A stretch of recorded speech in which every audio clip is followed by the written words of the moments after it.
The world is full of wonders. Magic is stirring with all new potential. And monsters might be danger or a friend in a fight. But if you love a good story, the adventures are just getting started. Are you ready to meet some new friends along the way? This is the Storyteller Squad Expanded Universe.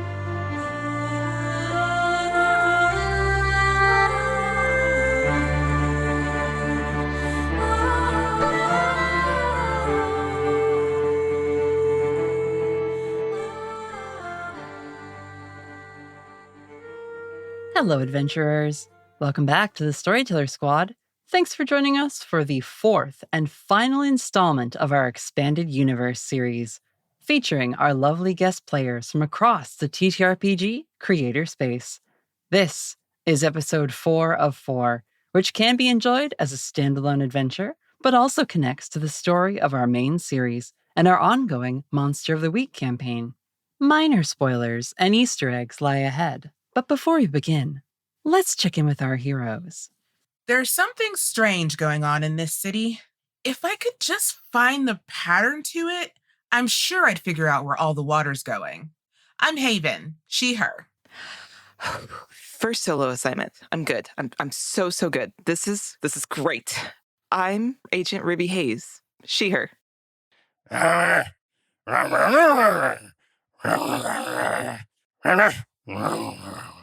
John, he, him. I heard from old John that in extreme crisis, the human body can survive for 5 days without water. He's dead, but he's never steered me wrong before. I'm Hawk, he, they.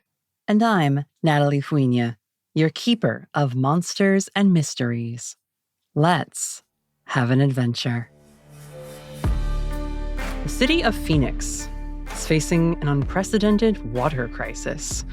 A city whose water management is already strictly regulated and, in some cases, suffering from corporate mismanagement, finds themselves in a terrible drought, with water lines and reservoirs drying up and vanishing without a trace, and simultaneously dealing with flash floods, which leave no trace but have drowned several citizens in the last few weeks.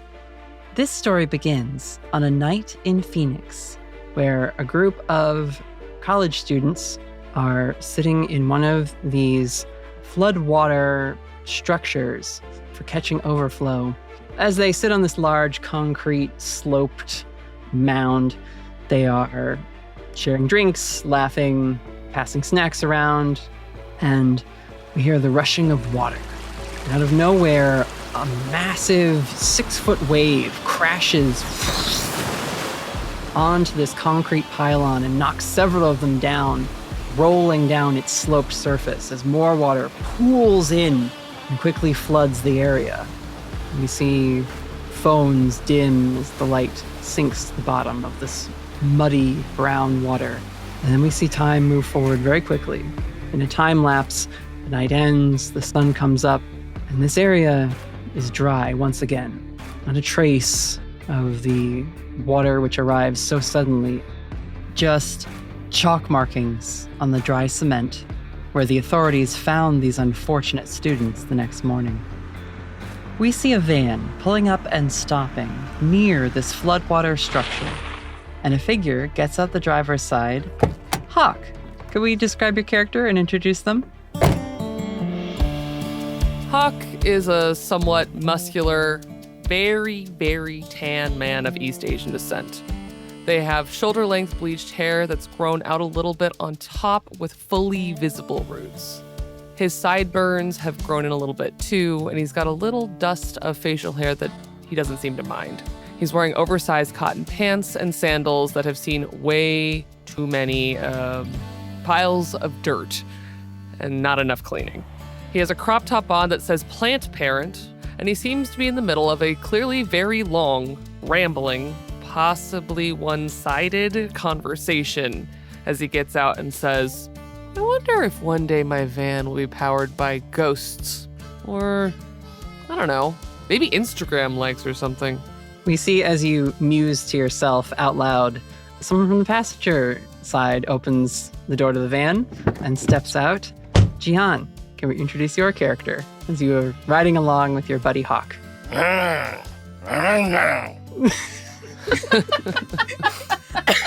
It was the wrong time to take a drink. You see, stepping out of the vehicle, an odd-looking fellow. I mean, at first, when you see him sitting in the van, if you were to look through the window, clearly this must be someone quite tall. His head seems to be touching the ceiling almost, but when he steps out, oddly enough, it feels like somehow he shrunk 4 or 5 inches. And as he comes around the van, we see it's because his torso is way too long in proportion to what his legs are. Or maybe his legs are way too short in proportion to what his torso should be. Oh no! It's clear there's some weird sort of mismatch happening here. His hands are a little too big, while his feet are a little too small, and he's just, it's like the ratio is definitely off. Someone played with the sliders a little too hard. Yeah. Someone was in character creator going wild. And so he clearly looks like he was originally, at least most of him, seems to be of South Asian descent, possibly from India or Pakistan. And he looks like a brown man that hasn't moisturized in over a year. There's a lot of like ashiness going on, and it looks like it's everywhere. And as my fellow brown folks know, we need to moisturize. It's how we keep ourselves looking so great. But also, when we don't, we are kind of the ones that show very quickly. And he shows. And on top of that, he's kind of like oddly covering himself. Can I ask what's like the weather outside right now? It's like fall. It's late October, but this is Arizona, so it's still kind of hot out, at least during the day. Okay, so it's fall outside, but in his mind, it's dead of winter because that's how he's dressing. Okay. He has full long sleeve shirt with like an undershirt that says Hard Rock on it. Mm-hmm. He has gloves and sunglasses on his face. There's a scarf that's covering his mouth, and he's very well covered up.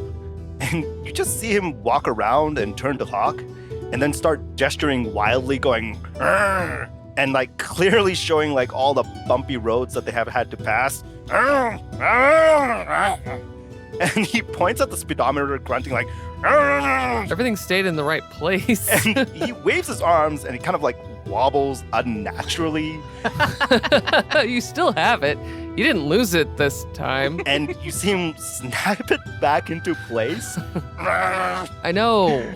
And he just turns around and starts looking around and goes, "Huh? Like, where are we?" Hawk, you see down at the base of this sloping concrete a group of 4 ghosts. And they seem to be just moving about down at the basin of this structure. They look like they might be dancing. Hey, y'all need a ride? One of them turns, she's got sort of like a high ponytail and whips around. She says, "Hey, you should come hang out. We're having a party." I think I'm on a bit of a... We're supposed to be doing something, right, John? Does John see these ghosts? Ooh, I think Hawk is the only one who can see and talk to the ghosts. Okay, alternate question. Do I know that you actually see ghosts? Or He talks about it all the time. He won't stop talking about it. Right, and so you just see him look around you and goes, like he says, "What are they saying now?" They're asking if we want to party, but I think they're... Are you new? What? No, we go to school here. We're from ASU. Oh, my friend and I, we gotta have a chat first, but we'll come back. Maybe we'll grab a drink or something. Yeah, we'll be here a while. Yes, you will. You see him turn to you, and the moment you say party, there's a weird dichotomy happening here. Like one side, he's like, "Grr!" and he started fist pumping in the air. And the other side of him looks very, very down and depressed. Oh. Like half his brain is saying, "Yay, party!" And the other half is like, "Shit." And he actually can't make up his mind. Work first, then we can party with the ghosts. So long as you don't step on them this time. Pulling up behind Jian, we see 2 figures on a motorcycle. First one throws out the kickstand, steps off, and takes off their helmet. Agent Ruby Hayes. Can we describe your character, Ruby, and what you're doing as you arrive? Yeah, absolutely. As Ruby arrives, she's very put together. She looks very serious at the moment. She has bright red hair that is pulled back into a ponytail and is wearing slacks, black shoes, and a red shirt that she has the blazer for over one arm. The motorcycle is a 1995 Softail. It is completely black with red accents and her prized possession as she steps off, removing the helmet, looking to first the van, a little slump of the shoulders, just and then looking to Hawk. Ruby! Hi, Hawk. Hi, Jean. How's it going? I think maybe I've met the locals. And they say this with a kind of eyebrow quirk and a little bit of a head tilt, like, the locals. Oh, how many locals? You said there's 4, right, Natalie? 4, yeah. Yeah. There's 4. Which matches the number of bodies that were found this morning, Ruby. You would have gotten the local report. Perfect. As Hawk is explaining this to you, we see the person who is sort of riding on the back of your motorcycle also hop off. Haven, let's describe you and get all our heroes introduced. Yeah. So you should always have a helmet, but Haven is not wearing a helmet because she thinks that it's going to mess up her very tall, very full dreadlock ponytail. But she is wearing desert sand goggles for eye protection. And as she's like swinging one olive khaki cargo pant leg over the motorcycle, she's pulling off a keffiyeh from around her neck and like shaking the sand out of it. Yeah, red dust fills the air. Yeah. And then she puts it back around her neck. She's wearing a tank top dress almost. It's very form-fitting, but it goes longer than the middle of the thigh and kind of continues into this like really nice shape with the cargo pants. Slung over one of her shoulders is a very worn, very well-loved leather bag. And she takes the goggles and she just like swings them up onto her forehead, which kind of cover the sides of her like shaved head. And then she's got like this waterfall of dreadlocks in a ponytail that comes basically to like the small of her back. The fans are out already. Happy Pride. Happy Pride. Happy Pride, adventurers. But yeah, she's got very, very dark brown skin, and she just walks very unceremoniously to Ruby's side like, what are we here for again? Well, you and I are here because there was another sourceless flash flood, but I assume Mixed Hawk has their reasons. Well, I heard about our new friends down there through the ghost find, so... Yeah. Hey, Haven. Hi. I read your blog, which I say every time I see you. He smiles so big, like this is the first time he's heard it. Wow. Ruby sighs. Ruby, we had discussed in session 0 that while the water crisis is the most recent issue going on in Phoenix, your assignment from the agency while here in the city is to monitor one paranormal individual who is Hawk. Yeah, my absolute bestie. Yep. Yeah, my best friend Ruby. Of course. That is absolutely the vibes.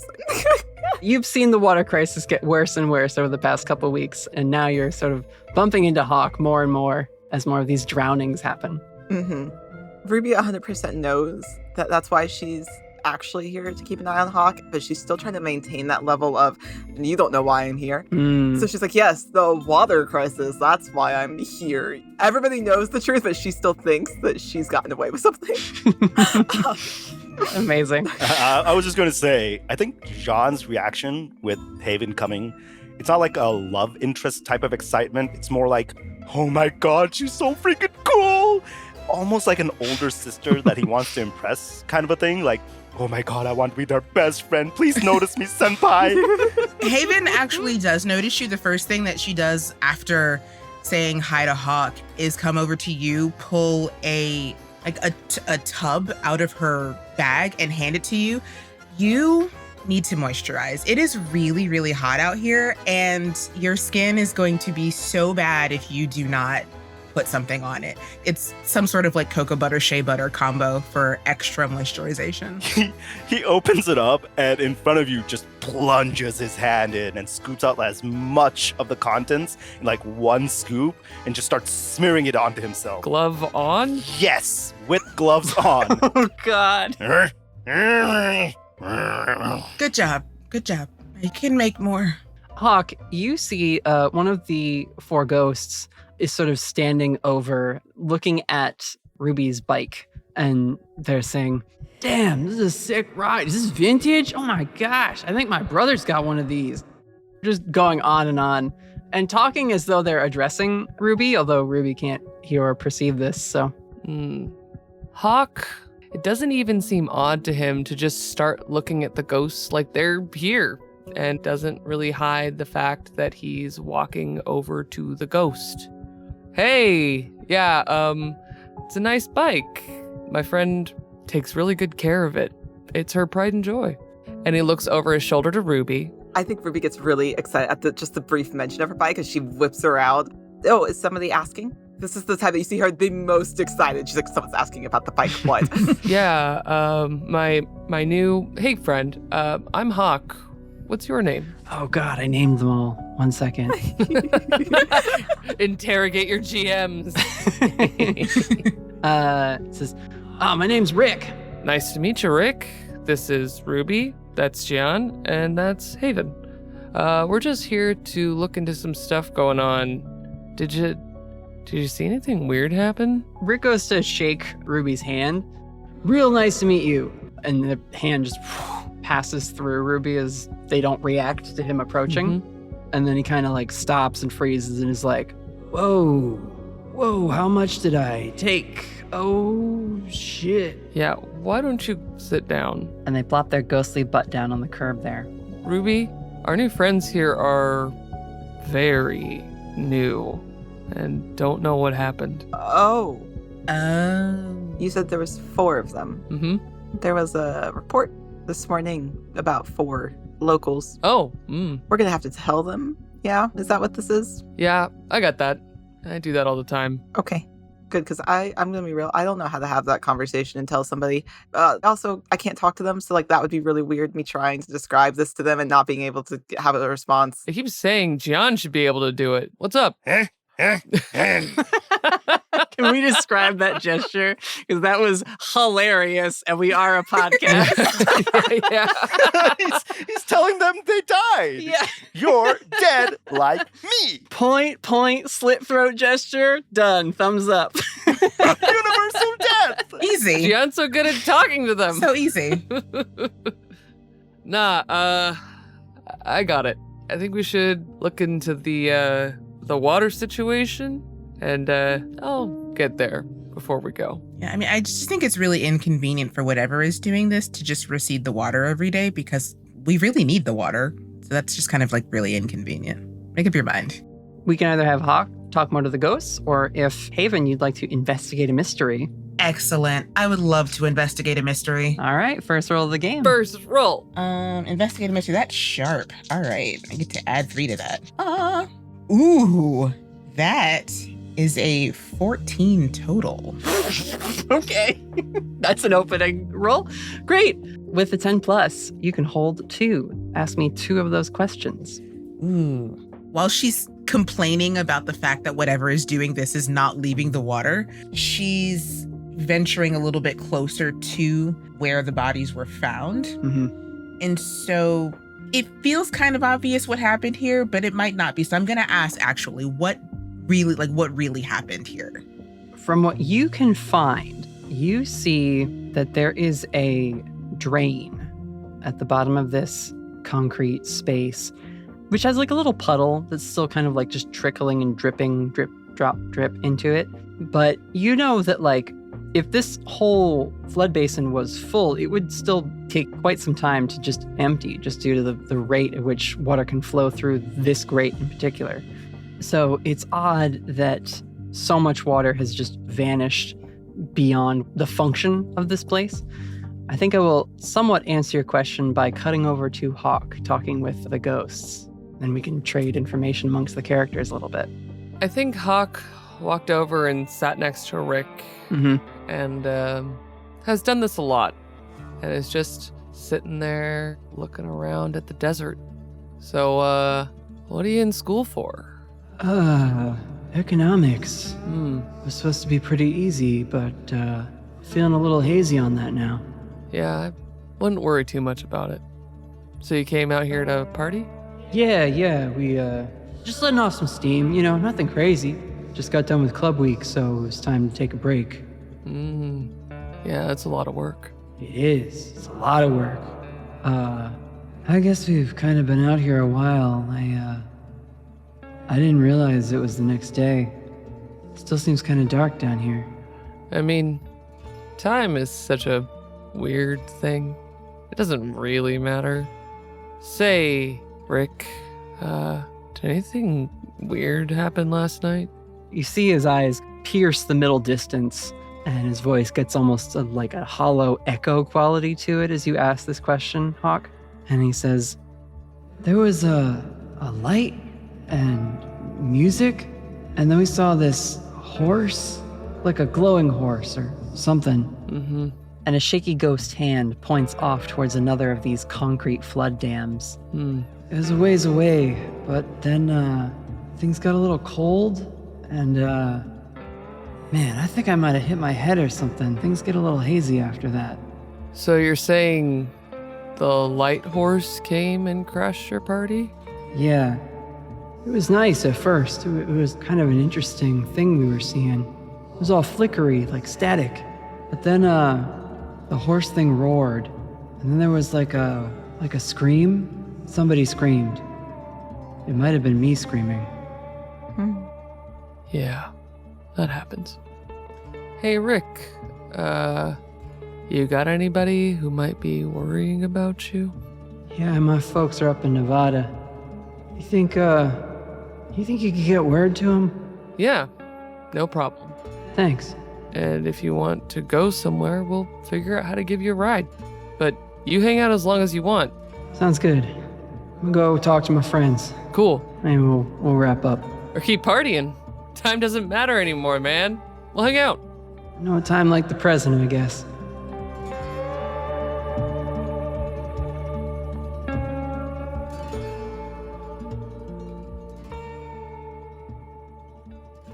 That is the most healthy post-dead attitude and mentality I've ever seen. Right? Yeah. My goodness. I was real sad, then I got real hopeful. Everybody should be like Rick. Be a Rick. Hey, Hawk's a pretty good counselor. They've done this a lot. So Rick takes a couple steps, but then stops walking and just fully starts to float down towards the group, settling into their specter-like existence now. So Hawk, that's what you hear. Some creature preceded the flooding. Unfortunately, I think the way he phrases it is so less descriptive. Sure.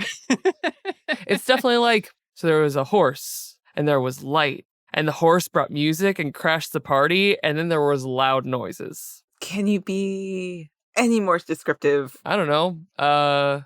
Rick's parents are up in Nevada.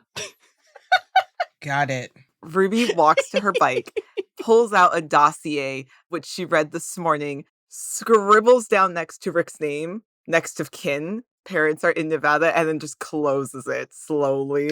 Mm-hmm. Haven, Yeah. you have a second question because of your success. What would you like to ask now? So that was a lot of information, even if Hawk didn't necessarily deliver it in a way that would help me understand what's going on here. It's quote unquote, what happened? It's what happened is what happened. Okay, it brings the water with it and the water goes away. So I'm going to try and see if I can figure out where it went. Did it go down this drain or did it leave somewhere else? Okay. This drain is, quite small. Mm-hmm. It's not even a sewer, lid sized. So unless this was a very small creature, it'd be very hard for it to pass through this, even if it was able to somehow remove it, jump through, and then close it again behind it. Mm-hmm. Haven is a bit of a local, and as such, you're used to seeing magical wildlife, which has started to be less and less shy about its presence here. Mm-hmm. And I think on one of these like concrete abutments. There's like a garden set up in one of them just to add some greenery to the roads that are encompassing this place. And you see a large feline creature padding through this garden area and sniffing around at various plants until they get to a large saguaro cactus and like go to take a bite and then kind of like act all like upset or at least bothered and agitated. And they scamper off and away from this thing like it spooked them a little bit. Cool. Yeah, I'm gonna go investigate that. Figure out what's going on there. Yeah, you get up to where this cactus cat has been sniffing around, and you see at the base of this cactus is a bronze water spigot. And it's like growing out of the cactus. Just pipe into the cactus, but then it's sort of just the pipe becomes cactus material. Okay, so it's not like somebody tapped this cactus. It's not tapped, no. Okay. Not tapped. Yep. You ever just go around tapping cactuses? I mean, Hawk is right here. I've seen you do it before. Like, okay, all right. So it's a full-on spigot with like a handle to turn on and everything. Like a faucet, yeah. Yeah, Haven's gonna reach into her bag, pull out a brown amber jar, put it under the spigot, and turn the faucet on. There's a little drizzle, and then a couple drops, and then hardly anything. But there's something at the bottom of the jar. A little, yeah. A little, okay. It looks like water. Okay. I'll put the cap on the jar and put it in my bag. Yeah, and then a sound comes from this pipe. Okay. It's very indistinct and hard to make out what exactly. It's like a low hum, not a mechanical hum or like an air conditioner hum or a computer fan, like a melodic low hum. So literally like somebody going. Yes, but slower. Okay. And seemingly from far away. Like it's been bouncing around and echoing quite a bit, and so much so that it's like elongated the sound waves so much that like you can't make out exactly what's being hummed. Nothing distinct yet, just this sort of long delayed echo of an echo of an echo is coming from this pipe. Okay. Can I do something wild? Sure. I would like to so I put the little amber jar back in my bag, and in the same motion of reaching my hand out of it, I am pulling out and unsheathing a butterfly knife. Okay. In one like practiced motion. The knife is out and I just stab the cactus. Okay. Your knife goes into this cactus. Where are you stabbing? Maybe like a foot above the spigot. Then it goes in immediately. Okay. No resistance, just cactus flesh. Neat. Seems rather dry, however, such that like you pull it away and it almost cracks as you remove it. I'm gonna work at like cutting the cactus. I'm gonna cut the top of the cactus off, and then I'm actually gonna cut into it like inch by inch by inch. So if somebody else wants to do something while I'm doing that, if you want to cut to somebody else while I'm trying to like figure out what's in this cactus. I like that. Yeah. As this is happening, you see Jean turn to Hawk, point at Haven, and point at himself and go, "Arr!" And he's like, you think I'm the weird one? I didn't say that today. She's working. Anyways, there's just a short conversation of like, what is happening right now? We met ghosts and this is the weirdest thing that's going on right now? Ruby, do you have the professional move, deal with the agency? Ooh, I believe I do. Can you activate that move for me, please? Yeah, let me just, okay, 10 plus my sharp, which is 2, so 12. Okay. What do you get on a 12? So on a 10 plus, you're good. Your request for gear or personnel is okayed, or your slip-up goes unnoticed. You hear Hawk share the glowing creature, this like horse that showed up and then strange things started to happen. And you recall a all points bulletin that was sent out to all active field agents from Agency HQ. Agent Brightwood has been sent rather far afield in recent weeks, responding to various incidents, one in Boston, another in Chicago, and a third, which she reported on recently in San Francisco, dealing with troubling phenomena and the creation of hellmouths, given orange priority in terms of agency threat levels. And she's just made sort of a general statement now that the creature she's been following the movements of is very hard to keep pinned down, but that any agent who experiences or has information on it should contact her immediately. Ooh, okay. Have I, in like the report that she's ever given, gotten a detail as to the nature of it? Do I immediately assume this sounds very familiar? I would call this person. Honestly, she's being a little cryptic in her report. It's not redacted, but it is very sparse as far as specifics. It's also not often that you would get a personal request like this from another field agent, let alone Agent Brightwood. She's a bit of a celebrity, both within the agency and publicly, since she often is called on to be present at press conferences or asked to make PR statements. Ever since she became part of the organization, the agency has really hyped up the fact that the only confirmed angel on the Earth is working with them to keep everyone safe. Yeah, that's fair. But Agent Brightwood is a member of Rogue Team, and they tend to be engaged in long multi-stage investigations or acting as an emergency response unit for big events that the agency needs to assign a powerful group to handle.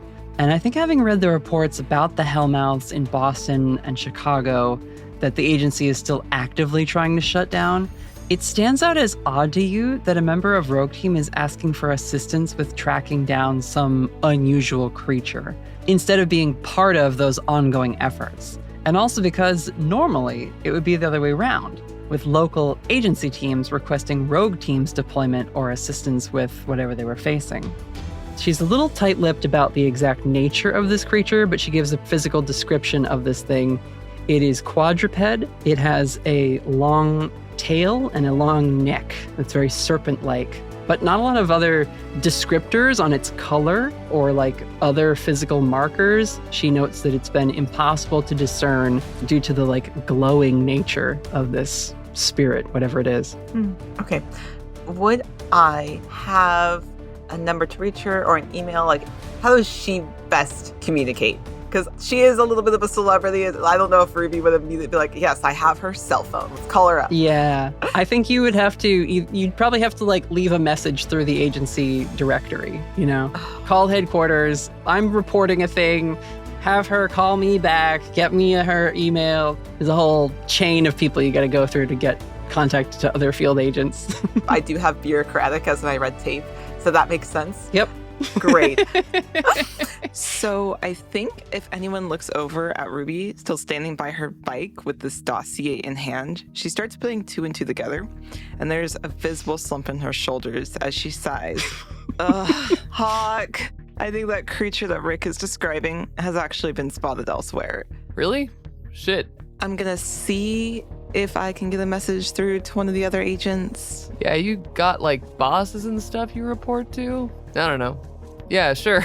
Sounds important. Do you not have anyone you report to ever? No. Yeah, I report to John, actually. And you know, sometimes I gotta like go to a mechanic. Okay, that's sure. That wasn't quite what I meant, but that makes sense. Jean turns around and kicks the rust bucket of a van. Hey, be nice to my baby. I'm willing to start the phone tree that is this agency and leave a message essentially with, hello, this is Agent Ruby Hayes. I'm calling in regards to this particular report of this docket number regarding this problem for this person. And it's just like Ruby listing a bunch of numbers for a second before hanging up the phone. Okay, yeah, you'll put that message out there then. Let's check back in with Haven as you've been carving away at this cactus. You said you were cutting the top entirely off? Yep. Okay. As you do that, you can now look down within and you see that from the point where the spigot has like emerged from the cactus, the inner lining of the cactus itself starts to shift color. And if you reach inside, the texture shifts as well, and it becomes and starts to feel metallic. like a large pipe just descending down into the ground.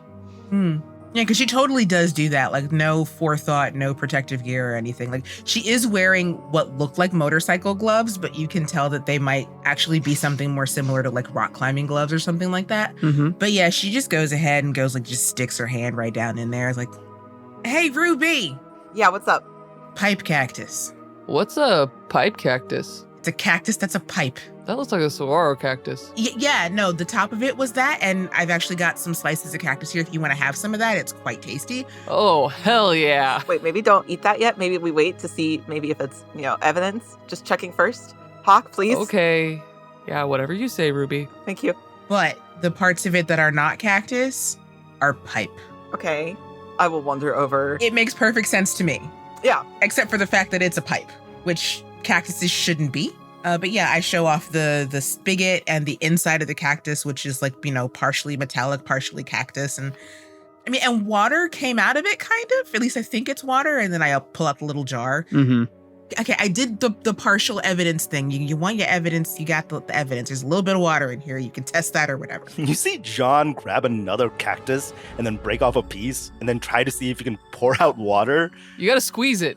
He's trying to prove a point that all cacti have water in them. If you pull a piece of a different cactus off and try to squeeze it, it crumbles to dust in your hand. Whoa. Okay, hold on. That's weird. But also, when I look at this cactus, does it look like the pipe grew out of the cactus, or does it look like it is implanted in the ground somewhere? It grew. Okay, I turn to Haven. How was the cactus when you found it? I mean, it looked like a regular old saguaro cactus that somebody had like installed a faucet into. Was it dry like that? All of the top parts of this cactus are normal cactus because of how high I started cutting, right? Okay. No, the top part of the cactus was totally normal saguaro cactus, but like the further down I got. I'll say you'd note that it was pretty dried out, but it was definitely still cactus flesh. It was dry, but it was cactus. I will say at this point, all you see is John. He's a little miffed that his point was not made. You just see him break more cacti. Oh, God. Breaking cactus. Going around breaking as many as he can until he gets one with water. Destroying a protected species. No, the ecosystem. They're already dead. After a point to him, it's like going into a field of dandelions and just scattering all of them to watch the dandelion seeds fly around. Yeah. And it's just dust instead. The more cactuses that Gian breaks and knocks over, Ruby, you start to see some where at the break point, you can see like copper pipe raising up out of the cactus. I'm helping! Ruby is following you around as every time you break one. It's just like a little trail of her following, looking at every single one. A lot of these cactus have this like strange transformation going on where like there is a pipe within them that could not have been installed, because how would you do that without having fabricated it? Yeah. Hawk, read a bad situation. Ooh. Oh, goodness. Okay. I don't like that we're suddenly in this situation already, and my sharp is bad. I love that. Oh, but I rolled great. That's a 10. Okay. With a 10, you can hold 3. Cool. I gotta ask the big question then. And I think, like, as he's watching all this chaos happen, he's kind of, like, taking in Haven being super cool with the cactus, because she's doing a great job. And he looks around, he's soaking in, wishing that he could talk to cactus ghosts. Careful what you wish for. And the thing that he's looking at them and thinking, is there something that we're missing? So are there any dangers we haven't noticed?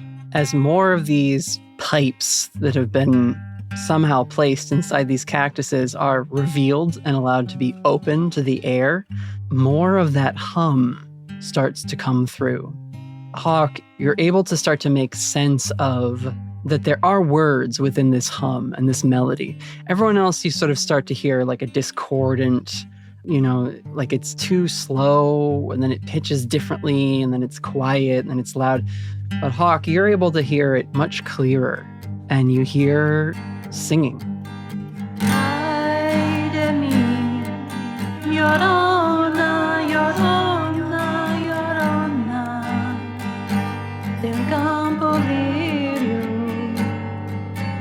Ay de mí,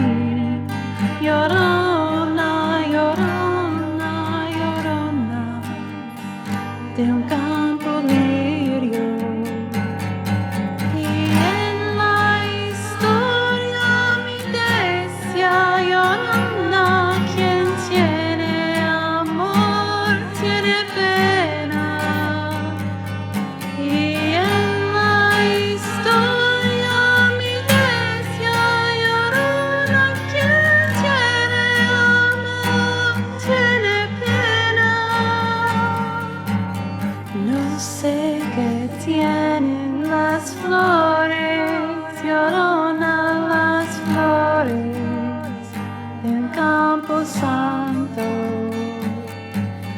No sé qué tienen las flores, llorona las flores del campo santo, que cuando las mueve el viento, llorona parece que están llorando, que cuando Wow. las mueve That's beautiful. Hey, does anyone else hear that music? Ruby, did you leave your radio on? No, I don't have a radio. I have a Bluetooth. May I hear something? It's a song. There's singing. Did you leave the radio and the fan on? Nope. Okay, as they're listening to the music, I think that the next thing that is kind of percolating is like, how do we protect the ghosts? Like, are they still in danger? Are we in danger? The question being, what's the best way to protect the victims? But in this case, the victims are dead. They're ghosts. I'll say this. You recall that part of Rick's story was that there was a creature and singing, and then everything kind of went bad. Yeah. So if you look around, I think maybe out of the corner of your eye, you see a white flash pass between two buildings down the street. Oh, the light horse! And I think that the hairs on the back of his neck stand up. And he actually has a little bit of like a manifestation when he's actually like truly interfacing with something ghostly, where it's just like almost a watery looking shimmer comes from the small of his back up his body and over his head, and his hair just lightly static floats a little bit. Hey guys, something's coming this way. And then for my last question, wow, 3 is a lot. You can save it too if you want to hang on to it and just ask it later once more things happen. Yeah, I'm gonna hold for a minute. Okay. So you see this white flash of something move very quickly through an intersection a few streets down from where you are, and that song continues to echo and drift out of these cactus pipes. Now, is Hawk able to speak and understand Spanish, or? I think he would definitely understand Spanish, given his life endeavor of exploring ruins and also like trying to follow strange leads about phenomena. Mm-hmm. I think it makes perfect sense in this region that he knows Spanish. You would pick up the stanza that is being repeated and sort of woefully sung like this dirge through the pipes as it echoes and bounces around. And it's almost like the more pipes are exposed, the more pieces of the sound are able to like recombine. And translated, you would understand it to say, "Alas, the weeping woman from the lily field. In the story she told me, whoever has love also has pain. I don't know what it is about these flowers from the cemetery. When the wind moves them, they seem to be crying." And these 2 stanzas repeat over and over. I think he begins to sing along with it, first in Spanish, and then as he's kind of piecing it together, brokenly switches between Spanish and English until he's like humming/singing along in English. Mm-hmm.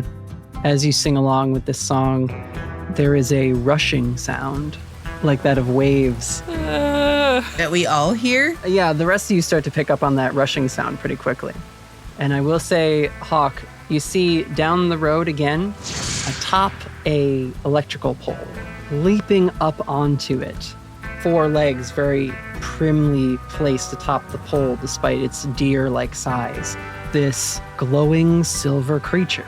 It has this long neck that ends in a very like simple rounded arrowhead shape, antlers that curve out and forward, and this like bristling mane of some sort. It's a little ways off, and it's hard to pick out details because this thing is glowing so brightly. It's like an LED, like if the whole creature's body was an LED. So there's no detail other than silhouette that you're able to make out. And it kind of stands there looking down at where you all are. We all see this. Only Hawk sees this. But he is yelling and pointing and singing. Hawk's having a moment as their hair starts to float and they're pointing, they're singing. Yeah. But all of you start to hear the rushing water sound. I think John, considering that he works with Hawk all the time, picks up on the signal and he knows the cues. Mm-hmm. And as soon as you start pointing in a certain direction, up till now, Jean's been like doing his own thing and kind of being a little bit silly. But the moment that he sees those signals, you see a different version of Jean emerge. He doesn't necessarily transform, but it seems like his composition shifts, both attitude-wise and physicality-wise. You hear pops happen as like his body starts to shift and his legs that look too short start extending a little bit. His body kind of hunches over and his arms somehow still reach the ground as he crouches. And he looks in the direction that Hawk is pointing to, just waiting for the signal of what to do next. Do you want to use magic here, Gian? Sure. Oof, 7 total. Okay. So you'll be able to pick an effect, but it will come with a glitch. And you pick the glitch, and I will translate what that means. As he changes his form like that, you just hear a wrong sort of a pop, and his shoulder kind of just pops off. Oh, and he's like, Not again. he scrambles down to grab it and try to put it back in its place. Okay. Are you taking 1 harm? Yeah. Okay. So I'm seeing observe another place or time, Ooh. and I would be willing to extend that to observe a hidden thing. Yes. I would imagine then one of the shifts that probably then happens also as part of his physicality change is his eye color, which was very gray up until this point, shifts red. Yeah. This hunter mode that your monstrous body is shifted into, your vision might go red, but you can now see within the people gathered here auras of their spark energy. You see Haven, a normal human spark. You see Ruby, normal human spark. You see Hawk with a normal human spark, but there's also this other ghostly aura sort of swirling from their core up around their shoulders and head. And as you glance in the direction Hawk is pointing, you see a beacon. It is like a lighthouse shining atop this telephone pole. It's so bright. There's so much spark and life energy over in that direction. It doesn't blind you, but you can't even make out what the source of it is. It just shines so brightly out from whatever its origin point is. So, question. One of the nuances of being a monstrous being is the fact that there is a drive that drives them. Mm-hmm. The drive I picked for Jean is hunger. Oh. I see this beacon of light. Do I see the shape of it, or is it just a bright light? From this distance, it is just a bright light. Doesn't matter, because the moment he sees that, he starts drooling, and he starts shaking, and you hear a literal growl coming from his stomach as he turns to Hawk. Almost like, can I eat now? Mm-hmm. I mean, if that looks like dinner, maybe?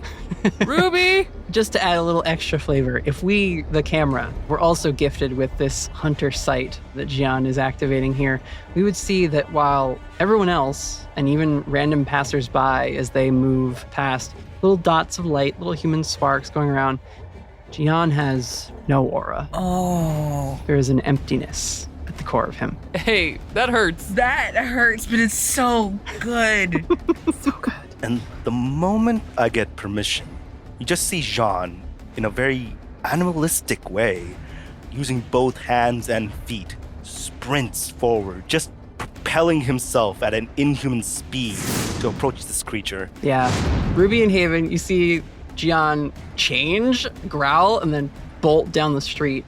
Hawk is still maybe floating at this point a little bit, just like toes scraping the pavement. Yeah, definitely. The end of his sandals just lightly scraping the ground. I think at the call of her name, can I use the move Battlefield Awareness? You always know what's happening around you and what to watch out for. Ooh, interesting. I've never had anyone activate this as a move and not just straight harm reduction. Because it continues, right? I mean, you get a bonus to your armor because of it. Yeah, I take +1 armor, max of 2 armor on top of whatever you get from your gear. Yeah. I love that, though. Oh, it's so awesome. Hearing the rush of water, hearing Hawk call my name, and then seeing this transformation in John, I am stressed for them. Yeah. And I need to know what's going on. you know that you should get the fuck out of here. Yeah, great. That's what she thought. But At least away from these pipes that you now hear rushing with water. And I think you do start to see at least one of them, like a geyser, spray water up into the air. Oh, Jesus. I look at that for a moment, look to Haven. What is Haven doing? I'm just kind of watching all of this. I'm probably still standing near the pipe that I cut, or the cactus pipe that I cut. I'm really focused on Gian because I've heard that Hawk can do this, and like maybe somebody who's nearby might get like a TikTok video or whatever of Hawk doing this in an event. Mm-hmm. So it's cool to see live, but what I'm super interested in is I've never seen Gian do anything like this before. So I'm really focused on that, and I don't think I'm paying attention to the music or the sound of water. I think you might be caught off guard, Haven, as a second cactus near you also erupts with a torrent of water. Just this high-pressure spout of water begins spraying out. Yeah. I think if I hear Hawk call my name, I look over and see this happening with Haven, and I call to her, Haven, you gotta get out of there. We gotta move. I look over at you, and then my vision of you is blocked by the geyser. Mm-hmm. So yeah, then I would try to get out of there. I would like to act under pressure. Yeah, act under pressure, I'll say. And I'm going to have Ruby also do this and Hawk do this, as the three of you have not left the scene yet, and you now must make it to your vehicles and out of this flood zone as it starts to fill with water very quickly. How we do, everybody? 8. 9. 5. Actually, it's a 4 for me because I have -1 to cool. Oh, no. Oh, no. Okay. Ruby, you make it to your bike. Hawk, you make it to your van.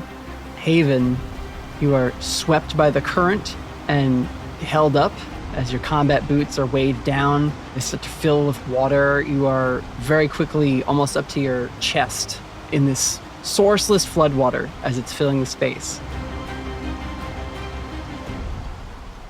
Ruby and Hawk, what do you do to help your friend who is getting sucked under by this very quickly forming current? Oh God. I think as Hawk comes back to like the real space, not just the ghost space, as watching Gian charge after the light horse, he starts to like step forward, and he's already got this like ghost aura going. So as their feet start to travel, it almost looks like their feet are traveling through water. And then there's actually water that flows underneath. So like it's one step with this like white, almost like he's underwater already ghost aura. And then water floods underneath, and he's like, oh, I have to go. And starts to like run to the van. And then I think one of the cactus erupting behind him makes him finally turn his head and see Haven. And I think he's gonna call out to the ghosts that are hanging out. Okay. If they're still there, hey friends, we can really use your help right now. And is gonna try and see if the ghosts will help Haven escape the water. Okay. I'm going to have you roll manipulate someone, which is the convince people of things roll in this game. Oh, okay. Yeah, it's okay. I can do this. I can't do this. Oh, What'd you get?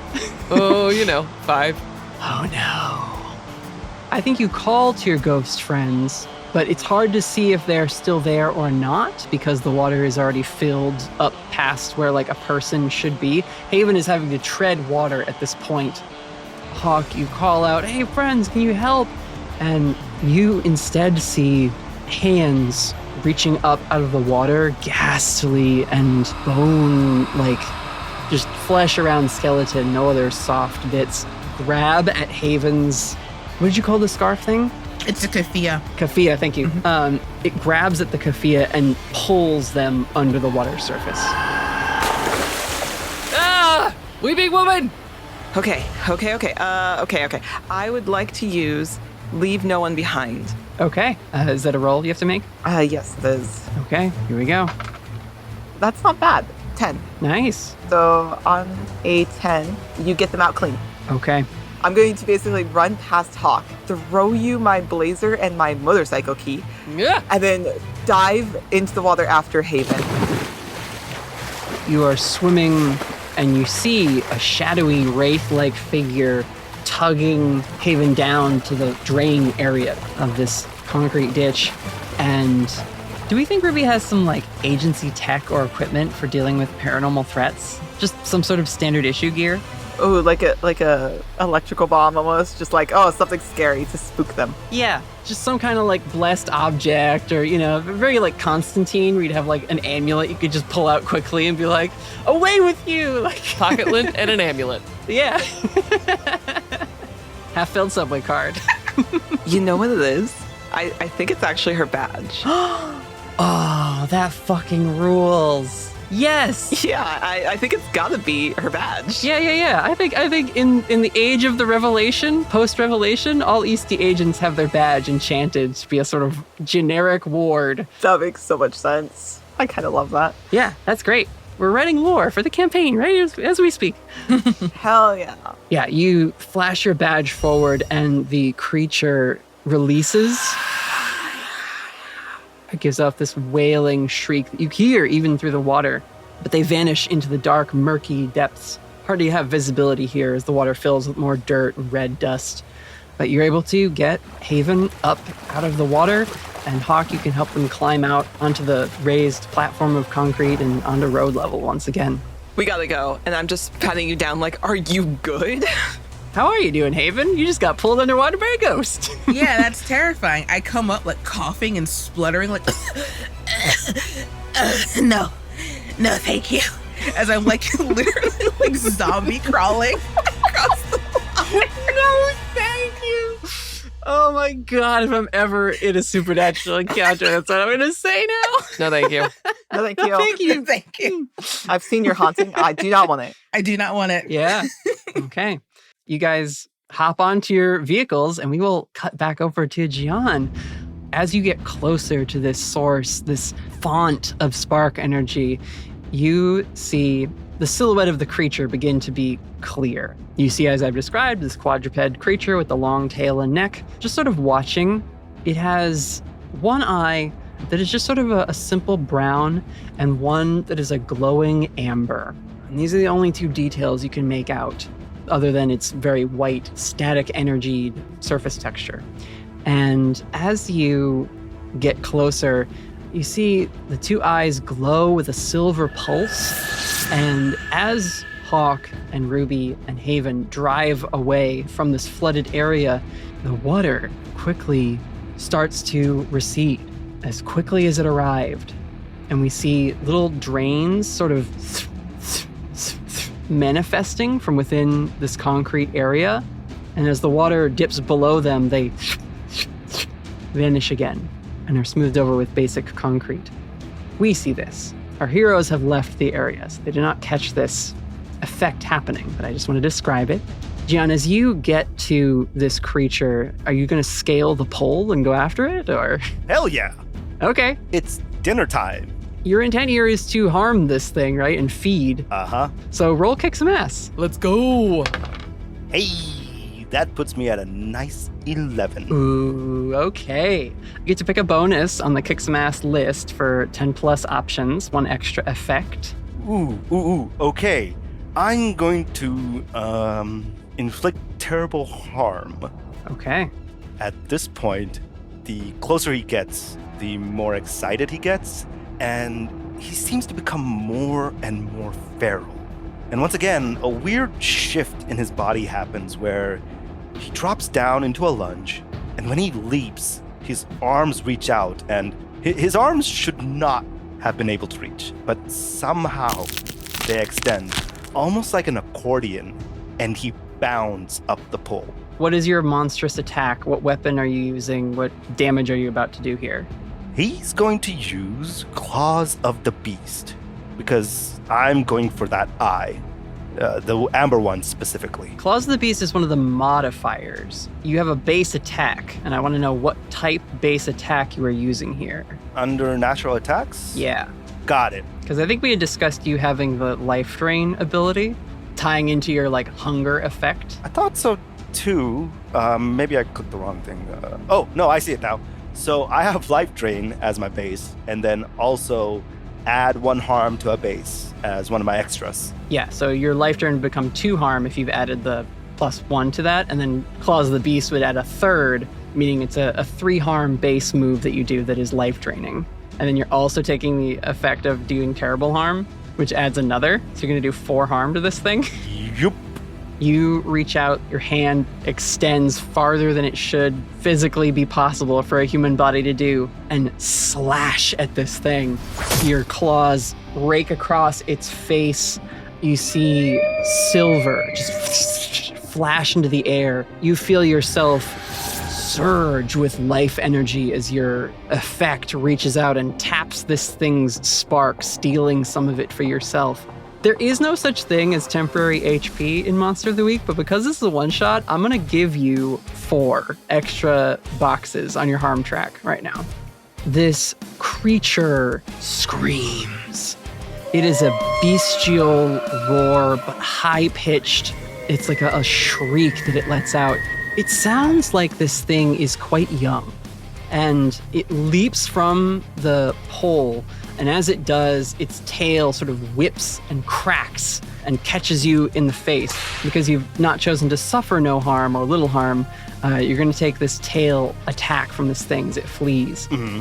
So, as you are knocked from the pole and smacked, the tail has like fluff at the end, and you're not sure if it's fur or feathers, but it rakes across your face in return, and that plus the fall from the light pole is going to be 3 harm to you. Okay. You see him fall to the ground, dust in the air, flat on his back, and then kicks back up and looks for the creature again. Is it far? You see it has leapt across the street to a different telephone pole, and the whole body begins to thin, elongate, shrink, and it becomes an arc of electricity that just into the wires and then shoots away down the telephone wires. Is there any sort of reaction or thing I can do to stop it? Not really. You've just got the wind knocked out of you, if you breathe at all. Questionable. But you have just, fallen and had to kip up, and this thing's ability to leap into wires is pretty instant. But you can see that it does that, and that it has escaped your sight at the moment. Probably the next thing he will try to do, he just runs over the pole and starts shaking it, almost like if it were a tree and he's trying to shake it out. Yep. I think as you are there pounding and shaking on this other light pole, we see the van and Ruby on their bike pull up. Yeah. So this Sprinter van that has all kinds of stickers from all over the place, fully action movie power slides towards the pole. Get in if you want to live. Hey. I've always wanted to say that. There is a moment where he turns to you and you don't recognize him. There is no Jean there for a moment. It is something else. I would imagine Hawk has seen this side of him before. This sounds right. Do you have an object or a technique, something that would calm him down? I think he recognizes that red fury and turns on the radio and finds music that he knows is soothing to Gian. Which is just bloody with it. That's what's up. Shout out if anybody knows what that is. Oh my God. It works almost instantly. The redness fades and finally goes back to the original gray that he had. And once again, you hear popping as his body goes back to what he looked like earlier. Mm-hmm. And then one side of his body just starts doing fist bumps again, while the other half is trying to do head bobbing. Mm-hmm. And then he just dives into the van. Mm. Yeah. Cool. The side door is open and there's the Hawk's house. This is a tiny house inside of this van. So there's a bunk and a kitchen and a TV and all this stuff. It's a little messy. They maybe need to do some laundry. But yeah, there's plenty of spaces to land in there. The bed that is also your bookshelf is down, so you can land on the mattress. Yeah. And then he shuts the door behind him and goes, "Arr!" and points at the gas pedal, going, "Pedal to the metal, dude." We go. Okay, where are you going? Because I'll say this, Hawk, you would have been able to watch Gian engage with this creature, attack it knock him off the pole, it leap to the other pole, it enter the wires, and then sort of vanish this little static spark charge traveling along them. What would you like to do now? Because I don't know that you'd be able to tell where it went after it zipped away at the speed of a lightning bolt. I think to get away from all the last of the cactus pipes, I think they just start driving, but then they immediately call Ruby. It's an instant pickup. Where are we going? So we're chasing something that seems to be made of electricity. So the light horse is actually a lightning horse. Cool. Where are we going? Can I talk to Haven? There's a Bluetooth in your helmet too. Hi. What's up? Haven, where would an electric lightning horse go? I will remind you, above the table, you have still one question left from your bad situation roll. Oh, I do, don't I? I think this is normal for Hawk. Hawk thinks very external. When he is trying to spool up a thought, he likes to actually take external input until it dawns on him. I am honored that you think I would know the answer to that question. Electric horse? Follow the wires? She's still got water on the brain. She's still a little bit frazzled, so she hadn't planned on saying much on this ride to wherever it is that we're going. But yeah, she's just like, I don't know if I'm gonna follow an electric horse. I'm gonna follow the electricity. Electric rodeo. You're right. So my actual question is, what's my best way in? Hawk, you think back to the lyrics of the song you heard. They mention a field of lilies and flowers in a cemetery. And you're aware of a cemetery on the outskirts of the city that does have gardens of wild lilies within it. It's where my buds live. Yeah, there's lots of ghosts there. Yeah, my friends hang out there. You know several people living there. Yeah. So I think you are reminded of this and that often there are flowers that people set out by the gravestones there. You know what, Haven? You're so right. We should go to the cemetery. That's not what I said, but I'm glad that I could help you process. You're so smart. You see Sean raising a hand, going, and clearly one of his arms is broken, and he's excited about going to the cemetery because he needs a tune-up. Yeah, we need to take you to the shop. The body shop. Oh no! God. 10 out of 10. No notes. Oh, wow. Amazing.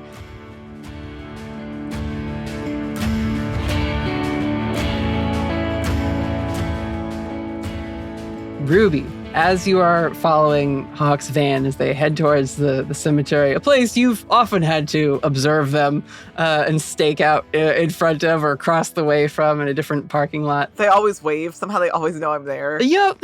Yeah, every time. Doesn't matter what rental car you got. Doesn't matter. They can tell. Yep. Anyway, you get a second call on your headset. Oh. Boing, boing, boing. The caller ID, as the call comes in, displays on the agency heads up display in your helmet, and it says Agent Brightwood. I immediately pick up. I don't know if I've ever talked to this person. No, because you're a pretty new agent, you had said, right? Yeah, I'm pretty new, so I don't. Yeah. I think this is I have a chance to prove myself moment in this professional setting. Yeah. And she picks up the phone. Agent Ruby Hayes. This is Agent Brightwood. I just got your report, Agent Hayes. You might have a sighting of the creature I've been tracking? Yes, spotted here in Phoenix. The creature I saw was very similar, very bright lights, almost like an LED. I don't know if that sounds familiar. Yeah, that sounds like them. It did enter some wires. We assume it's electric? She's a young dragon spirit of some sort. I don't know what the full extent of its abilities are, but I have seen it travel through circuits and cables like that. I think this is a solid lead. I'm going to make my way to you as fast as I can, but I'm in Northern California, so it'll take me a few hours to fly down. If you can locate the creature again, just keep eyes on it until I get there. They move fast, but try not to lose sight of them. Also, did you say we? It says in your file you're stationed in Phoenix alone. Ruby is mentally kicking herself. She's already messed this up, and it's been a 30-second phone call. Yeah, I am stationed here alone. I'm monitoring an anomaly, and technically they're the one who saw the creature. She says, it is against protocol, but if you have to rely on local help, they can sometimes surprise you. I'll see you soon, Agent Hayes. Thanks. See you then. She hangs up. Haven can hear through both helmets and the noise of the motorcycle that Ruby just groans with embarrassment and frustration. Just, I think you covered really well, and she seems to be cool with you having local help. I think this is going to be good for you. I appreciate that. Thank you. And then she just goes really quiet for a while, just internalizing every second of that conversation. Yeah. And I think Haven, maybe just through the Bluetooth, heard every bit of that conversation. Yeah. Oh my God. Ruby, you realize that's also an enormous security breach. Oh God. Your two vehicles speed away and pull up shortly thereafter at this small cemetery. And I think, Hawk, as you step out of your van, you can see several figures you recognize moving amongst the stones. Hey, Emiliano. Nitha, you look great. A couple of them wave. They're either sitting and maybe reading something that was like left at their headstone. I loan the book sometimes. Yeah. And then you see they're a familiar figure, but they're not familiar to this place. They are a ghostly apparition of an old prospector, cap with the brim flipped up in front, old dusty clothes, just simple trousers and some suspenders over a cotton shirt, and carrying a backpack that is about twice their height and stacked full of chests and locked crates and things that a human should not be able to carry. But yeah, they're just sort of pulling it along. They've got like a chain that wraps around their body and then hooks up to like a hitch behind. And you can hear this old prospector saying, "Darn mule, gonna ran off again. Can't believe my damn rotten luck." This is Radcliffe Hutch, the old miner ghost, pulling his things here through the cemetery. I think as he hops out of the van and like holds the door open for Gian, I'm gonna be a minute. There's just, a bunch of people that, we gotta say the proper hello to. And I think he just tosses you the keys. Yeah, he grabs it with the arm that's not broken, and he hops out with you, and he goes and he just starts reading the tombstones. And then you see him half the time just nod his head like, no. He's shopping. Yep. Yeah, absolutely. I'm window shopping. He's like looking at like what they died from, how old they were. Yep. Clearly there's an age bracket that is ideal in terms like body capability, preferably someone athletic, maybe, a quarterback that has a great arm. Oh my God. I think we'll get to that in a second. Hawk, what do you do as you wander into the cemetery? Hawk continues to say hello to people. There's plenty of little old ladies who come up to you and is like, "Oh, Hawk, it's good to see you. Oh, yeah. Thanks for visiting." Oh, you look so good. I gotta go take care of our friend Hutch over there. Hey, Hutch! Yeah, what? Oh, hey, Hawk. The creek's done dried up. Yeah. Wait, yours did, or? I've been hauling my shit for miles. Oh, no. Blasted mule, can't believe it run off again. Do you understand how often my mule runs off, Hawk? It seems like it's pretty regular. That's a lot of stuff. Well, I gotta take my deposits into town. But first I gotta wash them at the creek. And the creek's done dried up. Very dry. Even the cactuses are dry. Dusty as all hell. Tell you what, Hutch. There was some beautiful singing when the water went away. Did you hear that? Singing? I ain't what you call a musical feller. No, I ain't heard much singing lately. Except maybe some old cowpoke tunes. Oh, I love a cowpoke tune. Ron's been by. I'll listen to him plucking a guitar for a spell, but I ain't heard no singing by the creek. Well, you just passing through? You want to ride later? If you can bring the water back, sure, I'd take a lift. Working on the water part. Did you see a lightning horse? No, but I did see a new tunnel. Are you looking for a new, claim there? Good old Radcliffe? Well, I'm always, looking to... It's a rush. You gotta get the gold while it's there. And it's out there, man. Gotta hop on it fast. Not trying to steal your new plot, but where's this, new hole? Oh, it's a massive new tunnel, new construction. Must be somebody from out of town. Luckily, I checked. There was no gold there. Little bit of water, but not enough to wash my findings. How far away would you say that was? Maybe a couple miles outside the city limits. Huh. Big echoey thing. Maybe that's where you're hearing the songs from. A lot of echoes coming out of that big old tunnel. That would make sense. a lot of sense. Wow, that's real good. I definitely owe you a ride. Let me have some quick chats with some people around here, but you hang tight. You know my van. I can give you a lift wherever you want to go, if you point me where that tunnel is. Well, if you load up my stuff, I can point you there this afternoon. We got a deal. I'd shake your hand, but you know the deal here. He drags this massive collection of like what look like nuggets and barrels and things like that over, and he kind of just spits in his ghost hand. It goes through and evaporates into nothing, and he kind of sticks his hand out. It's all bony and gnarled from digging in the earth. Bully also spits in his hand, even though his is the real hand, and it's actual spit going into an actual person's hand. Yup. He reaches out to take the ghost hand and shake on it. Predator handshake. Yep. And I think with that, he will crack the chain that he's got, send a ripple through it, and the large pack he's been toting around is sort of whip-cracked on top of your van onto your roof rack. Yep. Gosh, my corns are biting. I'm just going to take a seat up there on the roof with my stuff. Just shout when you want directions. I will definitely shout. I think that'll work. And I suppose I can always poke my head down, too. Cow poke. You see he gives you a big, like, toothy grin, but missing some of the toothiness of it. Yeah. A prospector's smile. Yeah.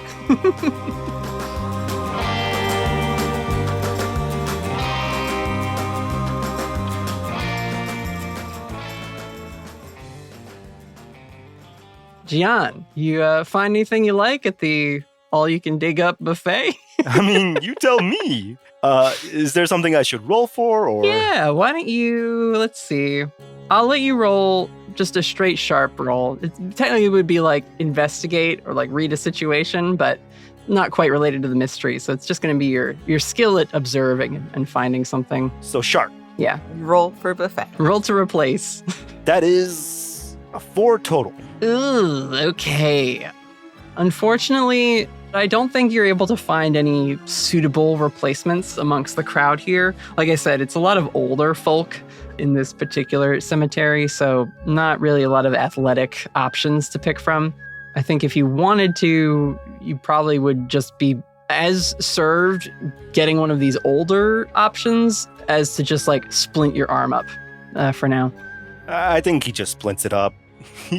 He looks very dejected, but I think that's what he'll end up doing, especially considering that with the +4 that he got, even though he took 3 fall damage, and then technically he took 1 harm from when he transformed, so all of that got negated. So he's technically like at full health. Yeah. You have energy, but your physical form's a little shaken up. It's purely aesthetics at this point. And I think to him, it's just like going to the store to change clothes. Yep. Like to buy a new pair of clothes. So it's sort of like, what's in style today? And so he didn't find anything interesting. So I think ultimately he just gives up and he kind of just slouches back to the van and just sits down a little dejected. Haven and Ruby, you guys watch Gian lurk about the tombstones. It's giving classic horror movie vibes, honestly. This shambling figure slowly ambling around whilst Hawk converses with empty pockets of air. You're stopped here as your more magically inclined compatriots are doing some field work and getting clues for you. But what are you up to? Or is it just comforting Ruby after her bad phone call?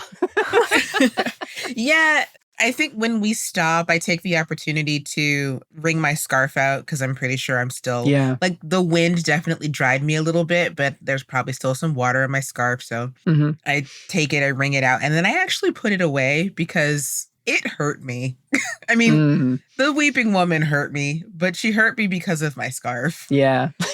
So I just don't want it around my neck right now. So yeah, she's just taking it and wringing it out. And Agent Brightwood. Oh, yeah. What about it? I mean, that's great, right? It's so great. You could see it on Ruby's face that she's replaying that phone call. Like, did I say anything wrong? Was there anything bad? Yeah, no, it's great. It'll be good. I'm just nervous of when they get here. gesturing to the two people in the graveyard. She doesn't know what Jean does in the graveyard. She just assumes that he's looking at like the headstones or like has a morbid interest or curiosity or is trying to help Hawk. So she just wildly gestures at like this all. I'm just a little stressed about it. I mean, that's fair. Hawk's a unique individual. Gian's a unique individual. We're both unique individuals. I think we just need to embrace the fact that we're all unique individuals. I mean, she's an angel, right? She has to have seen worse. Like, this will be nothing to her, yeah? I mean, maybe? Haven, you can lie to me. This will be nothing to her, right? I mean, I'm not gonna lie to you because I don't know. Okay. Do you want to know, Haven? I do. I was going to ask. Roll plus sharp. Yeah, I will roll plus sharp. Okay, that's great. That's 12. Nice. Okay. I loved how familiarly, that's a word, right? Yeah. You said, so Agent Brightwood, because you know about her. Like, she's on the news sometimes. And more specifically, she was there on the day of the revelation 2 years ago in Atlantic City. And, was one of the individuals that sort of kicked off this whole new era of magic being out there and talked about in public. So it's wild. Not only that you have like befriended this agent who's like in town, but that like Aiden is coming. You're sort of a fan of the supernatural, right? Like, yes, very. And there's definitely a sense about Haven that Ruby isn't catching on to because she's stressing about the fact that she's about to meet Agent Brightwood. But Haven is also stoked for this. Absolutely stoked to be in the presence of Agent Brightwood, even if it's just watching Ruby be a little bit starstruck about it. Yeah. We're both going to be very starstruck, but I think Haven might take it a little better. Hard agree. Your employment's not on the line. While we're doing this and while we're waiting for Hawk and Gian to be done in the graveyard, could I roll to connect the dots? Sure. So I'm looking for the wider patterns and let's see what I get. Rolling, this is plus sharp. That's a 10. Okay. The thing I want to know, I have a fascination with the supernatural, and while I'm not quite sure what this electric horse is, I've definitely heard of La Llorona. I've heard of the Weeping Woman. Yeah. I've never heard of the Weeping Woman operating with something. So I guess my question is, why together? Or like, what about this lightning horse makes an ideal tag team with the Weeping Woman?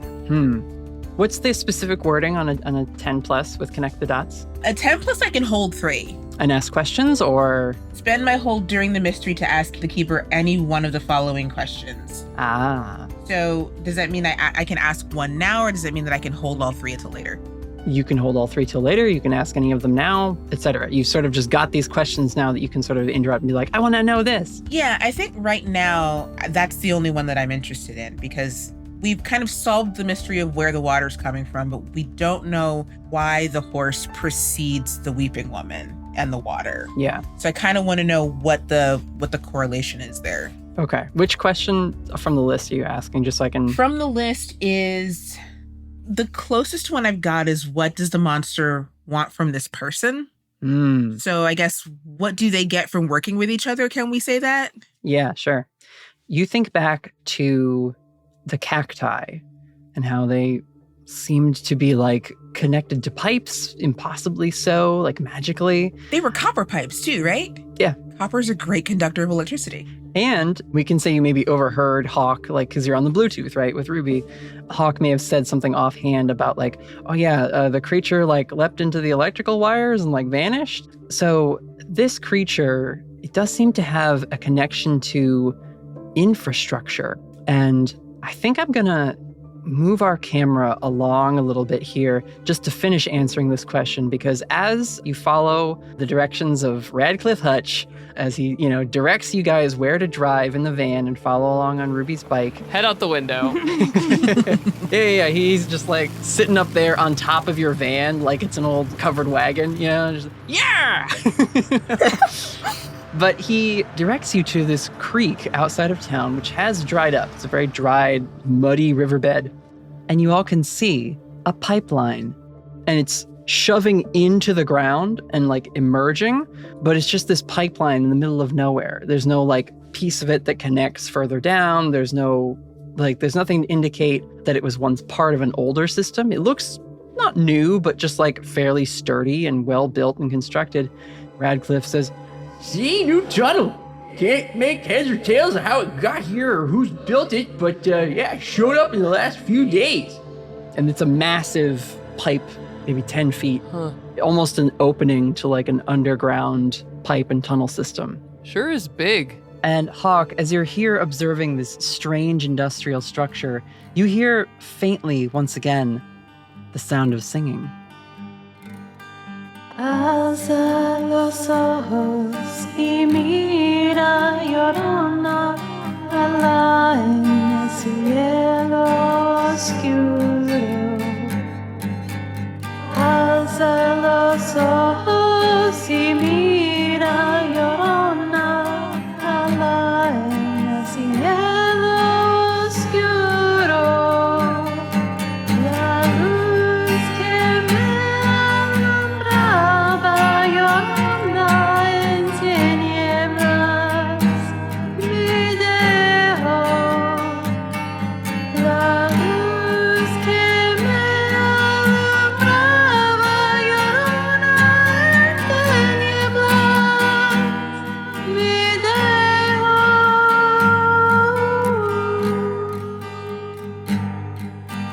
This verse, Hawk, you would understand as saying, "Lift up your eyes and see, weeping woman. There in the dark sky, the light that shone on me left me in darkness." And it echoes throughout this large, cavernous pipe that just descends down at an angle into the earth. Well, I don't say this very often, but that's kind of spooky. They get out of the van, open the door, go to kind of straighten the ladder out to help Ratcliffe down, but then remembers that he's a ghost. He does fall, hits the dust, and then his stuff sort of falls over and on top of him, and then he kind of floats up and out of it. Yep. Oh, my aching back. Well, hopefully we'll get the river straightened out and you can wash all your amazing amount of stuff. That's a lot of stuff. You should get a van. Once I find my mule, I'll be set up for sure. How long has it been missing? Couple weeks? Maybe last month? Maybe it was all way back in spring or summer. Time. Mules go missing. That's what they do. In my experience, that is. Well, it's a weird problem in a weird place. But you know what? Mules are weird. So, yeah. Was there a tombstone for a mule at all? No, and you gather that maybe mules don't create ghosts when they die, so... Yeah. That is the saddest realization. No ghost animals. I'm sad now. You mean I have to live with more humans after I die without animals? No, there's no way that's right. Yeah. Intolerable, actually. Maybe the mule was at peace. If you don't have unfinished business, you're not a ghost. Maybe that's what it is. Yeah. Wait, is he looking for his mule? Is this his unfinished business? Listen. He's got a bunch of stuff he's lugging around. Oh, this guy. I love him.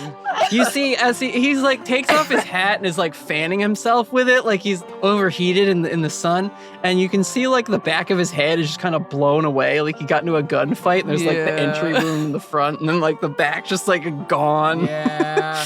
Fighting over gold in the gold rush era. I love him.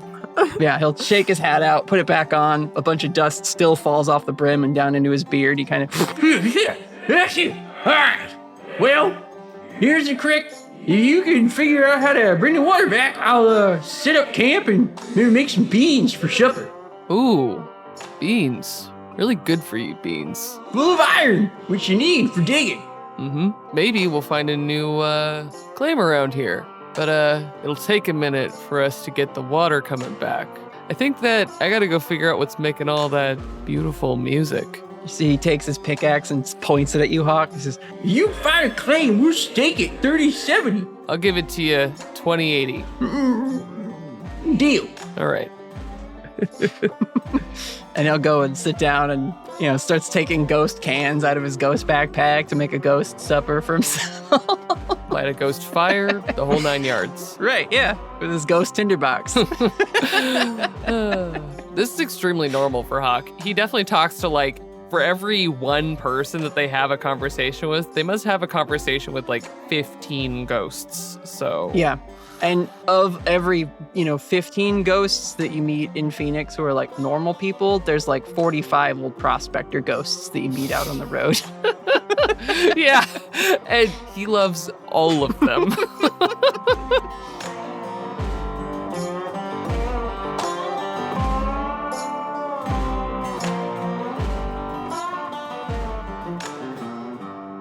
Hey adventurers, it's Mel. As we all know, every great story begins with a hero who dares to take the first step. Are you a hero standing at a crossroads looking to start your next big adventure? If so, you'll need the right equipment to shape your story and take control of your destiny. Hundreds of different dice sets at prices heroes of any level can enjoy help ensure that you're never without the tools you need for any skill check or combat roll. Pocketed dice bags and felted rolling trays protect your hoard, and adventure-themed candles and tea set the perfect atmosphere for a grand legend to be told. Everything you can get at the Bookworm Vault is designed to make your game absolutely unforgettable. And what is a hero without a quest? The Artifacts Arcana quest coins are powerful narrative relics, unlocking 8 to 12 hours of adventure with riddles, puzzles, and fully statted out encounters. If you're looking for a cursed artifact, a lost treasure map, or an ancient tale of devotion and betrayal, these coins act as both prop and plot device. Tabletop role-playing isn't just about playing a game. It's about living a story. Start your story today at bookwormgames.com and use the code STORYTELLER for 10% off your order. The journey begins now. And now I'm going to pass the mic off to... Oh, it looks like I'm doing this ad read all by myself. Don't want to be all by myself. You know what? It's fine. It's okay because I'm going to treat myself and get myself some of my favorite teas from our good friends at Many Worlds Tavern. For those of you who don't know, Many Worlds Tavern is your guide to coffee, tea, and adventure. Every month, they release a new coffee, tea, and dice set inspired by one of the many realms they create as part of their D&D 5e digital content subscription. And that's on top of the dozens of other brewable drinks and collectible merch they offer to get your game nights adventure ready. A portion of every purchase goes towards a new gaming-related nonprofit every month, and for a limited time only, you can get 10% off your next order from the tavern with code STORYTELLER. That's STORYTELLER, one word, all capitals. Personally, my most comforting beverages are Sage's Gate for when I want to cool down after a particularly intense session, and if I need a little bit of an energy spike, I am a pretty big fan of Astral Bloom. I like things on the sweeter side. So whether you need inspiration for your next game night or a drink to share with your adventuring party, go check out Many Worlds Tavern, your guide to homebrew. Hello, adventurers. It's been a minute since I've been in the Midreel. I hope you've enjoyed our Expanded Universe series, but I wanted to jump in here before we get to the end of the story with a quick announcement. Because of all the adventures we are having in the real world with conventions this year, the Storyteller Squad is going on a brief publishing hiatus for a month, maybe 2, we will see. I just know with this series going back to back, week to week, and all of the merch development we have going on right now, as well as the very exciting world of business that I will not bore you to death with, I'm a little tapped out and I need a break. So we will be back. We will let you know as soon as we know when that can happen. But until then, I hope I will see some of you at C2E2 and PAX East, and also Anime Boston. We are doing 2 shows in the month of May. So I will be adding dates and information about all of those shows on our website. You can check it out under the events tab at thestorytellersquad.com. Thank you for sticking with us and being patient while we adapt and get used to having this other side of the Storyteller Squad business that we are all so passionate about. It really means a lot. As usual, at the end of this episode, we will give links and shout outs to all of our guests and sponsors, which you can find in the episode notes. Thank you to our sponsors. We could not do this series without the help of Bookworm Games and Many Worlds Tavern and the lovely folks over there. I'm so grateful that they continue to support the art we're making and make it possible to share it with all of you. So yeah, please go check out their website, see if there's anything that you fancy and would like to purchase with our 10% off code, Storyteller. It really makes a difference when we help them, because then they get to help us continue the work we're doing and tell these stories with so many amazing friends and creators. Tell your friends about this series, share us on social media. We have so many posts about it.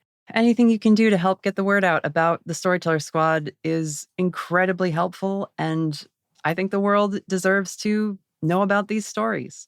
And I will see you all the next time we are back with an episode and rejoin the main campaign. I can't wait to see you then. Take care, adventurers.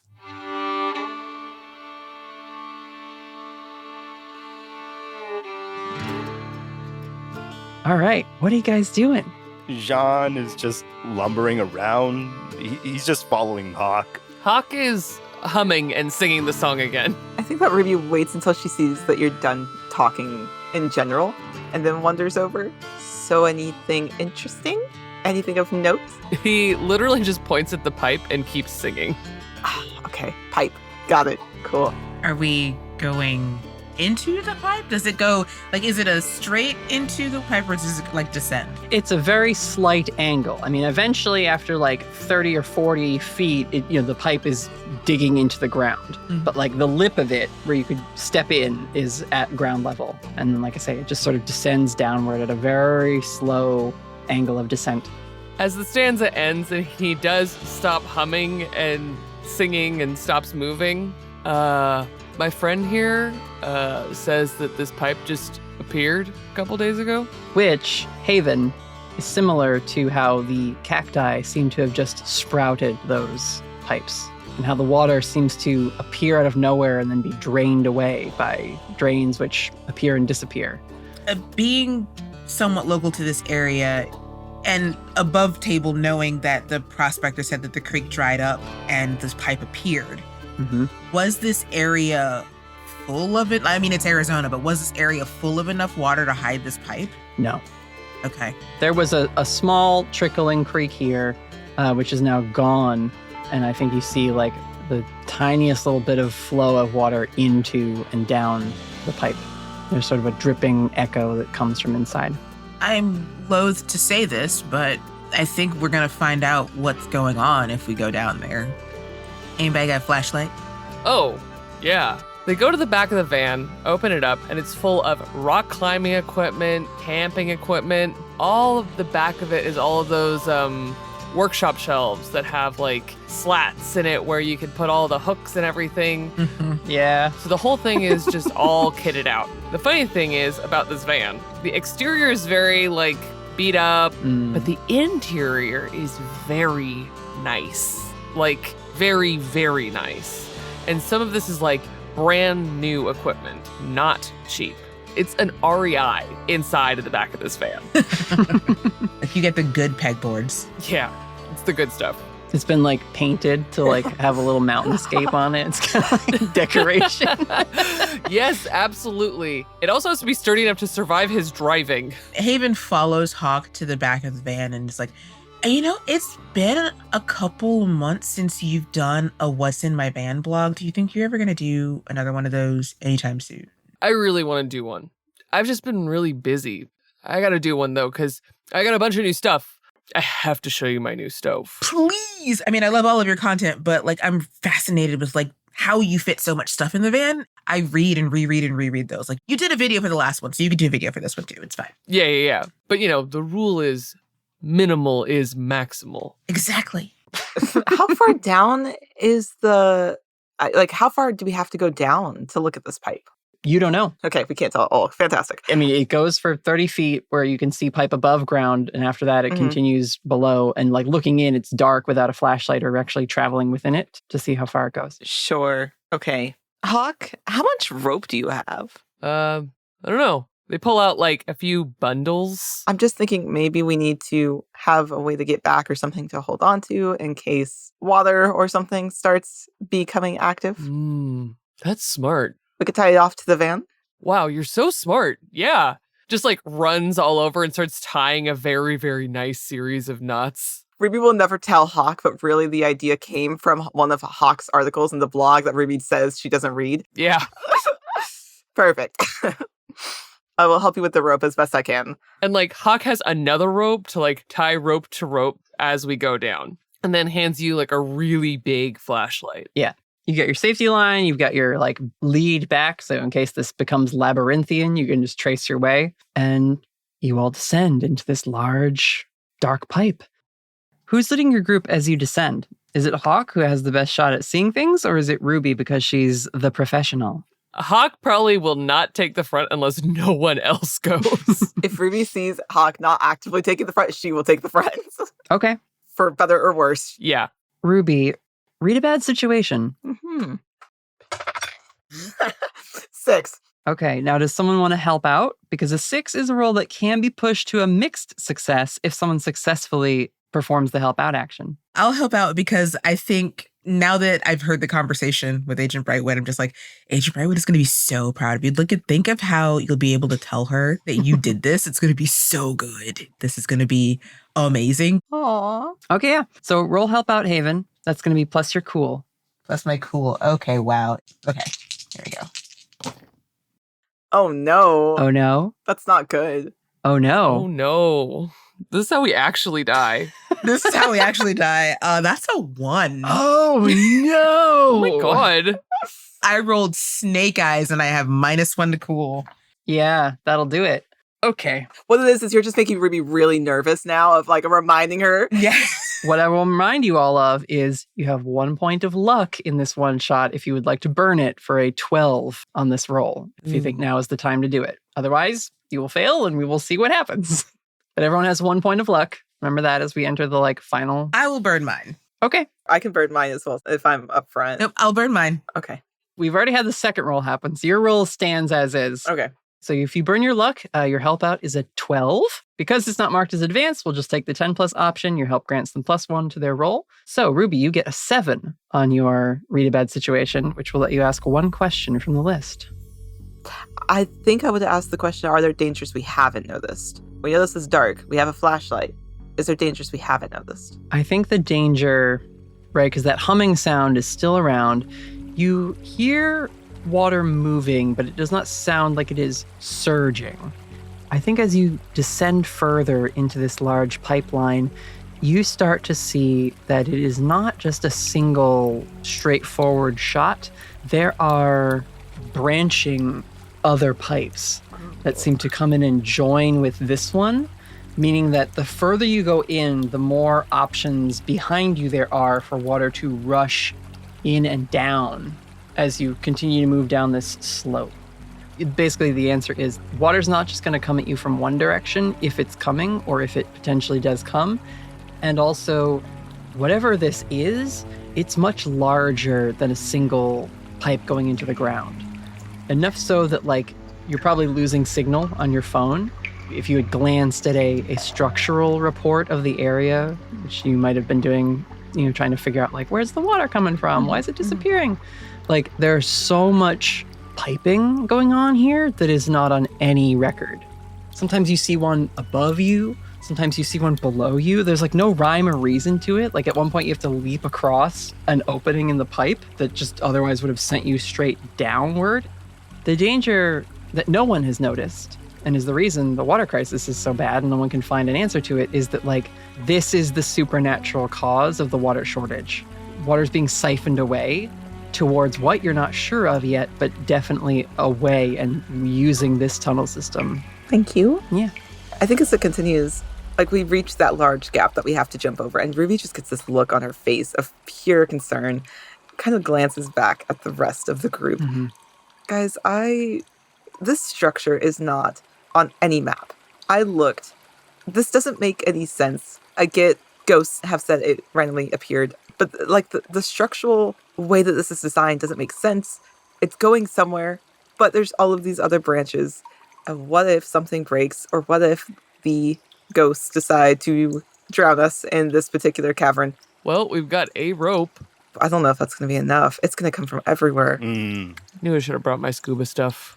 Can I bring forward one of my held questions from Connect the Dots? Ooh, yes, you may.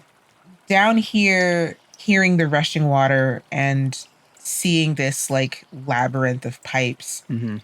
is there some way I can tell which way we should go? So the question that I'm asking is when and where will the next critical event occur?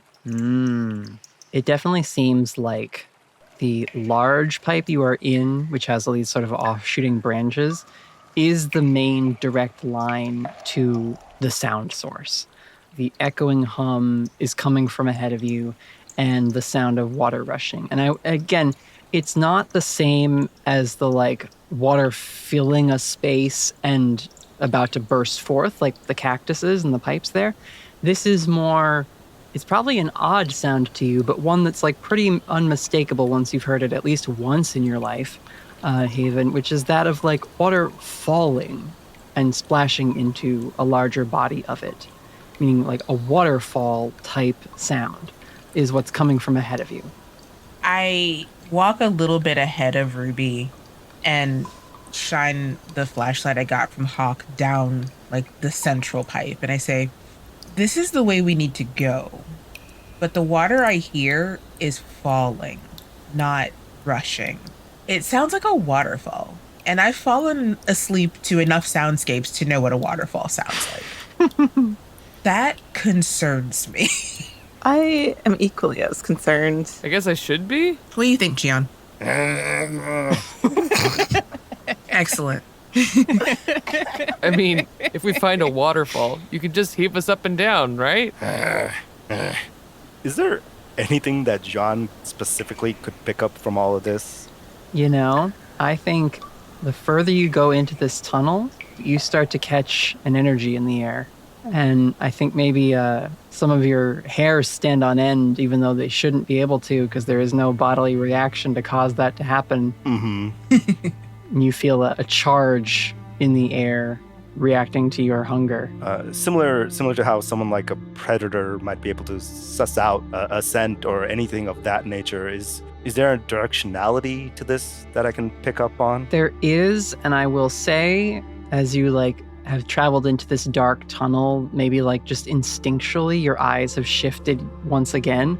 Maybe not quite to the red, but to like a different color, giving you sort of a more like a skulking predator's senses. I'll say it almost enhances your sense of smell. And again, the pipes smell of just musty earth and moisture and, you know, dampness. But you smell the distinct smell of a subway station and of a newspaper, but also a coffee shop and maybe a little bit stale office building. Okay. And then like the rust of industry. It's like a shifting scent. It's very layered, but your eyes pick up the source of it, which is little drops of silver on the ground, similar to what you might have drying underneath your fingernails. Okay. And so I pick up on that, and you see a physical excitement. There's no like shifting. It's just like Buzzing, yeah. And then he looks at the rest of them, and you can't tell because the scarf is covering his face, but there's like clear indication that he's smiling or smirking. And then he just taps his chest and then points in the direction he's sensing this, and he just starts booking it. I like a nice jog, a nice healthy jog in that direction. okay? I think as fast as he can follow, Hawk is running and like throwing out more rope and like speed tying the next section together and continuing to run. Like Square knot. Just the simplest hitch you can make. fastest hitching you've ever seen. I will follow quickly. I think Ruby brings up the back and is also following. So it's like, I will stay back here just in case anything happens and I need to get anybody out. Okay. Yeah, I'm with everybody else. Gian makes it there first, but the rest of you catch up as you sort of pause as this pipe opens into a massive underground cavern.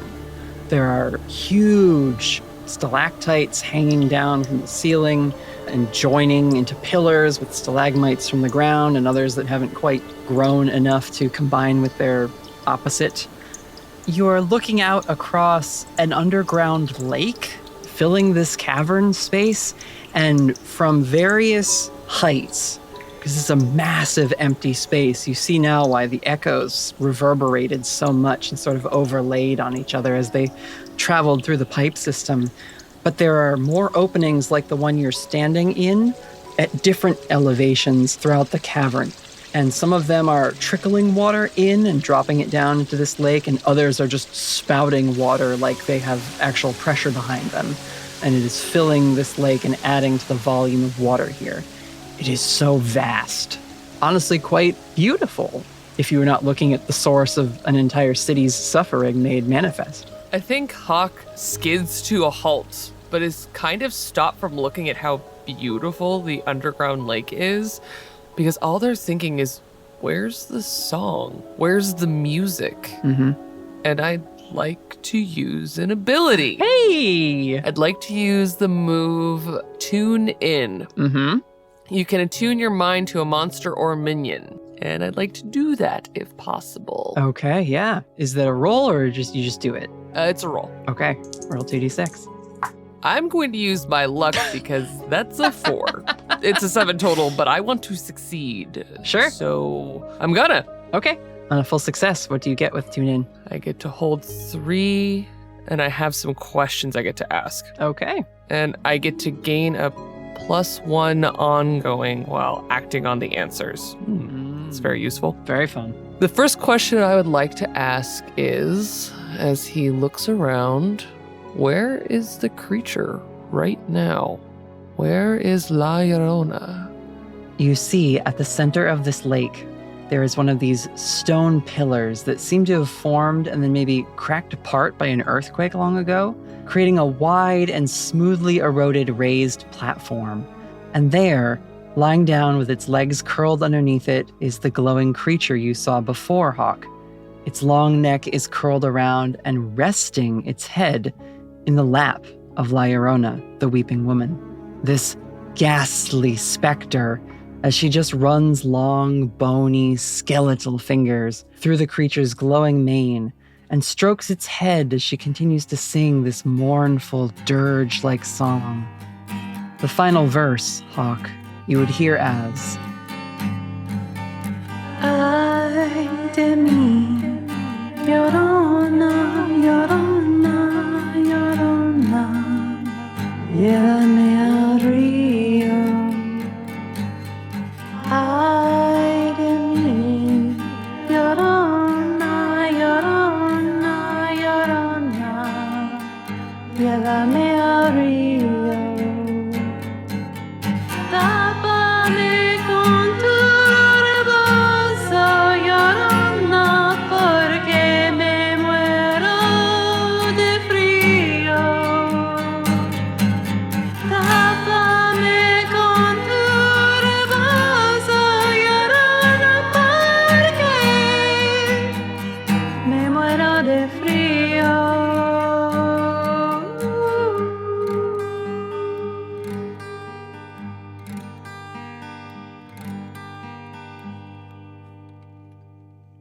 Hawk, as you observe, this haunting verse would translate to, "Take me to the river, weeping woman, and cover me with your shawl, because I am dying of cold."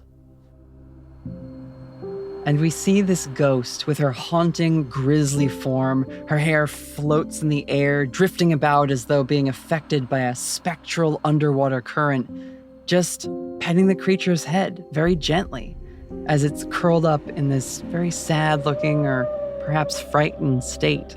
And occasionally, La Llorona tilts her head down at the creature, gazing at it with these dark, sunken eyes. And the creature will weakly lift its head, and while the one side of its face that got slashed earlier keeps its eyes shut, the other glows with a silver pulse. And somewhere at the edge of this chamber, another new pipe opens up, and water begins to pool into the lake here. So, double checking, the water is originating from the creature? The creature is creating pipelines to siphon water from where they should be to this place. Got it. The moment that Hawk can see them, he points down. Mm-hmm. unsure if they'll actually be able to see her at all. And I will hold my other 2 questions for when there is more to be seen. Okay. I think everyone can see La Llorona here. She is a powerful enough specter that she is visible to mortals and those who are unmagical. And I think, Ruby, you recognize at least the hands and the arms as the ones that tried to drown Haven earlier when the floodwaters emerged. I think there's a light bulb moment for Ruby seeing that, like, I see.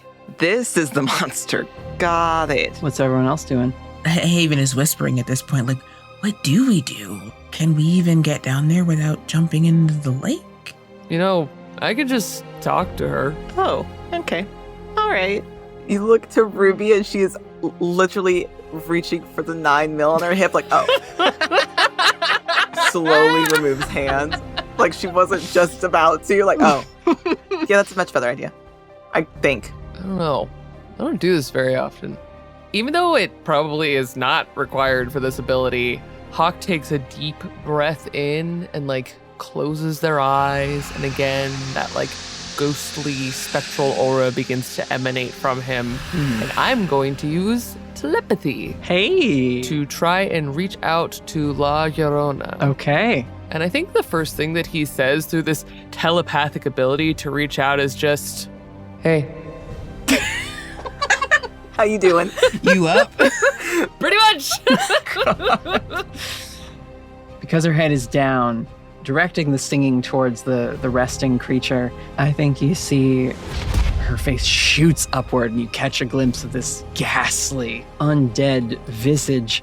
Her skeletal jaw jerks open and this awful banshee-like scream emits and rings throughout the chamber here as she reacts to you all intruding upon this space.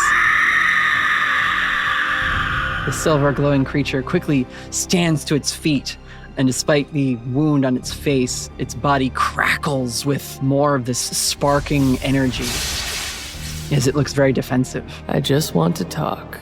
Do you have the move Dark Negotiator? Nope.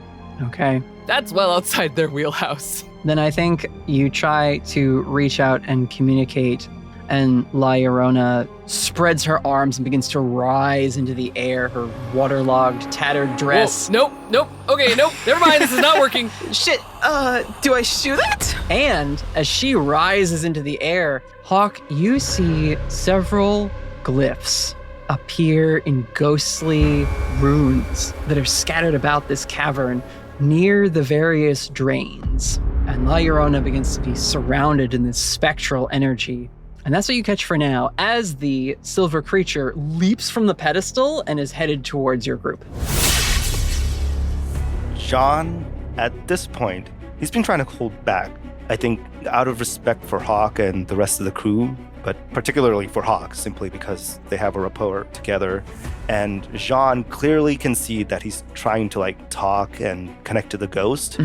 But at this point, especially given the fact that the creature is showing such aggressive behavior and is coming towards them, he switches again, just in mid-leap.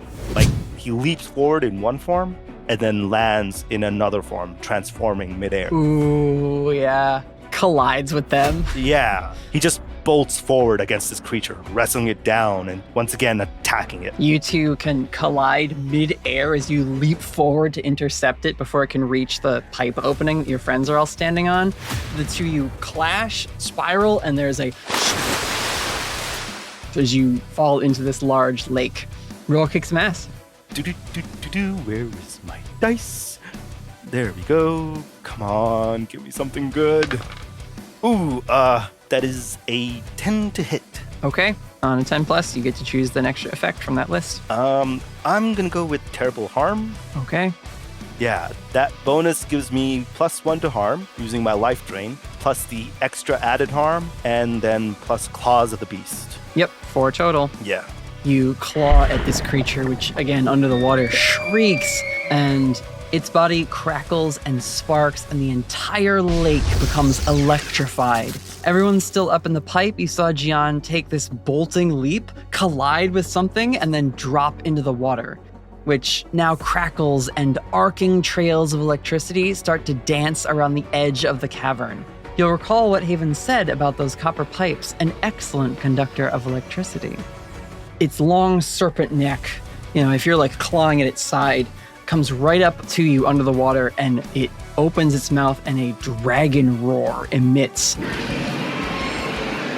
Sonic waves pelt your body under the water here, creating like little air bubble pockets that quickly collapse, and the pressure differential creates another shock wave, and you are sent sprawling away from this thing in the water. Damn. So, Gian, with the lightning and this sonic dragon roar attack, dragon roar, that's going to be 6 harm, and 3 of it will ignore any armor you might have. Oh, fuck. Yeah. but I do have the life drain, so I would imagine then that negates, if not all, at least most of the damage that the sonic wave would have done. Yeah. Also, just because of what he is, Jean has the moves Immortal and Unquenchable Vitality. How can I use those? So Immortal is a move that grants you a constant harm reduction, and that Vitality move is one you can roll to lower your harm track if you need to. You just got another 4 from this life drain attack, and with Immortal you can reduce harm rather than block it.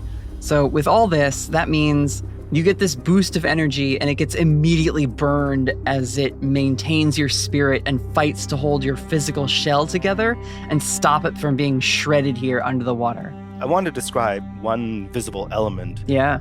As the sparks, the lightning courses through the water, it obviously should affect any other creature, but if anybody were underwater with him, they might notice almost like a glowing core where his heart should be. Mm-hmm. That seems to light up more when it's struck by this attack. It's like underneath his layers of clothing, that glowing power source is another of the reasons he's been hiding under all those layers. Yeah. And I think the next move for him is to just rebound and go for another attack. You swim because you're very physically able in this form, and you and this creature are clashing under the water. Let's cut back to our individuals in the pipe, above in the cavern, above the water. Ruby, do you have a plan? This ghost is starting to cause all sorts of magical shit to happen. I have a gun. Yes. Do you have a plan? No, I have a gun. Yeah, I cast gun. I don't want to hit him, though. He's very separate from the ghost, and you can't see the other spirit, so... Okay, great. Yeah, then I will attempt to cast gun at this ghost. Roll kick some ass. I would love to. Let's see if we can succeed at that. Aware that Ruby is going to do this, I would like to try and add something spicy to this shot, if possible. Ooh, okay. Ooh, spice. We love spice. Hawk likes Ruby. Ruby is his friend. Mm-hmm. Nothing else. That would be silly. That's all their relationship is. Ruby is his friend. And he knows that Ruby carries gun. And I think that he understands that not all ghosts can be shot with guns. And so he would like to lend Ruby some of his ghostly attunement by literally reaching out and touching the gun. Ah. So I would like to use magic to enchant the weapon. Yep, go for it. Enchant gun. Plus my weird, that's a great roll. That's a 13. Hell yeah. Nice. Nope, 12. I can do math, but still. We're doing so good, fam. Still, yeah, no glitch, and the magic works as you intend it. So, yeah, spectral, ghostly magic just fuses your weapon, Agent Hayes, as you train it on the rising specter at the center of this cavern. You'll get a +1 harm, and it is magic. Cool. Actually, that's amazing. Natalie, I sent you a picture of my dice, so you know I'm not lying. How'd you do then? 12 base roll on the dice, which gives me a 13 total. Okay. The harm for my 9mm is 2 harm, so now it'll be 3 thanks to Hawk's magic. Yep. And what bonus effect are you going to take for rolling a 10+? I am going to take the advantage and then give 1 forward to Haven. Nice. I look to Haven. You're going to do great. And that is the way that I provide that aid. You say this and fire a shot. It passes through La Llorona's ghostly form, and she actually winces, and the runes in the chamber flicker, like her concentration's being a little interrupted here. Her attention turns back to your little group here huddled in the opening of this pipe, and she will shriek and several large columns of water rise from the lake, and like tendrils, they whip out. One grabs you, Ruby, and just flings you across the lake. Oh, okay. You hit the surface and skip like a stone a couple times before you finally just go under the water. Cool. Okay. So take 3 harm from a ghostly water whip. Great. Ouch. Fantastic. We're looking at Ruby, and then suddenly we're just looking at each other. Yep. Streak of red hair just gone. Flown across the lake. Yeah. There's more tendrils reaching forward towards you. Oh, gosh. La Llorona does not like you guys interrupting what she's working on. Yeah, well, she shouldn't be working on it. What am I going to do? I mean, I could try and punch her. I'd love to punch a ghost. Punch a ghost. You know what? Sure. I'll punch a ghost. Can I kick some ass and punch a ghost? I guess, yeah. Go ahead and kick some ass. Alrighty. You know what? That works because I get the impression that I'm not as close to her as I want to be to kick some ass. Mm-hmm. I rolled a 6 with the +1 forward that I got from Ruby. That's a 7. Okay. So we inflict harm to each other. So I think what I do, I want to jump off this pipe to try and punch her because my gloves, they're basically like brass knuckles. But I want to try and aim myself into one of the water columns so that I don't take as much harm, but I am okay with however you want to flavor this. Okay. You go to leap, and I think the column actually grabs you in the air before you're able to intercept, right? And it starts to wrap around and like squeeze you, like water pressure, literally just constricting like a snake around your body. I'll say that's 1 harm. And as you are brought close, she's like bringing the tendril towards herself, and you are able to like wrestle free an arm and just like swing at her with the knuckles.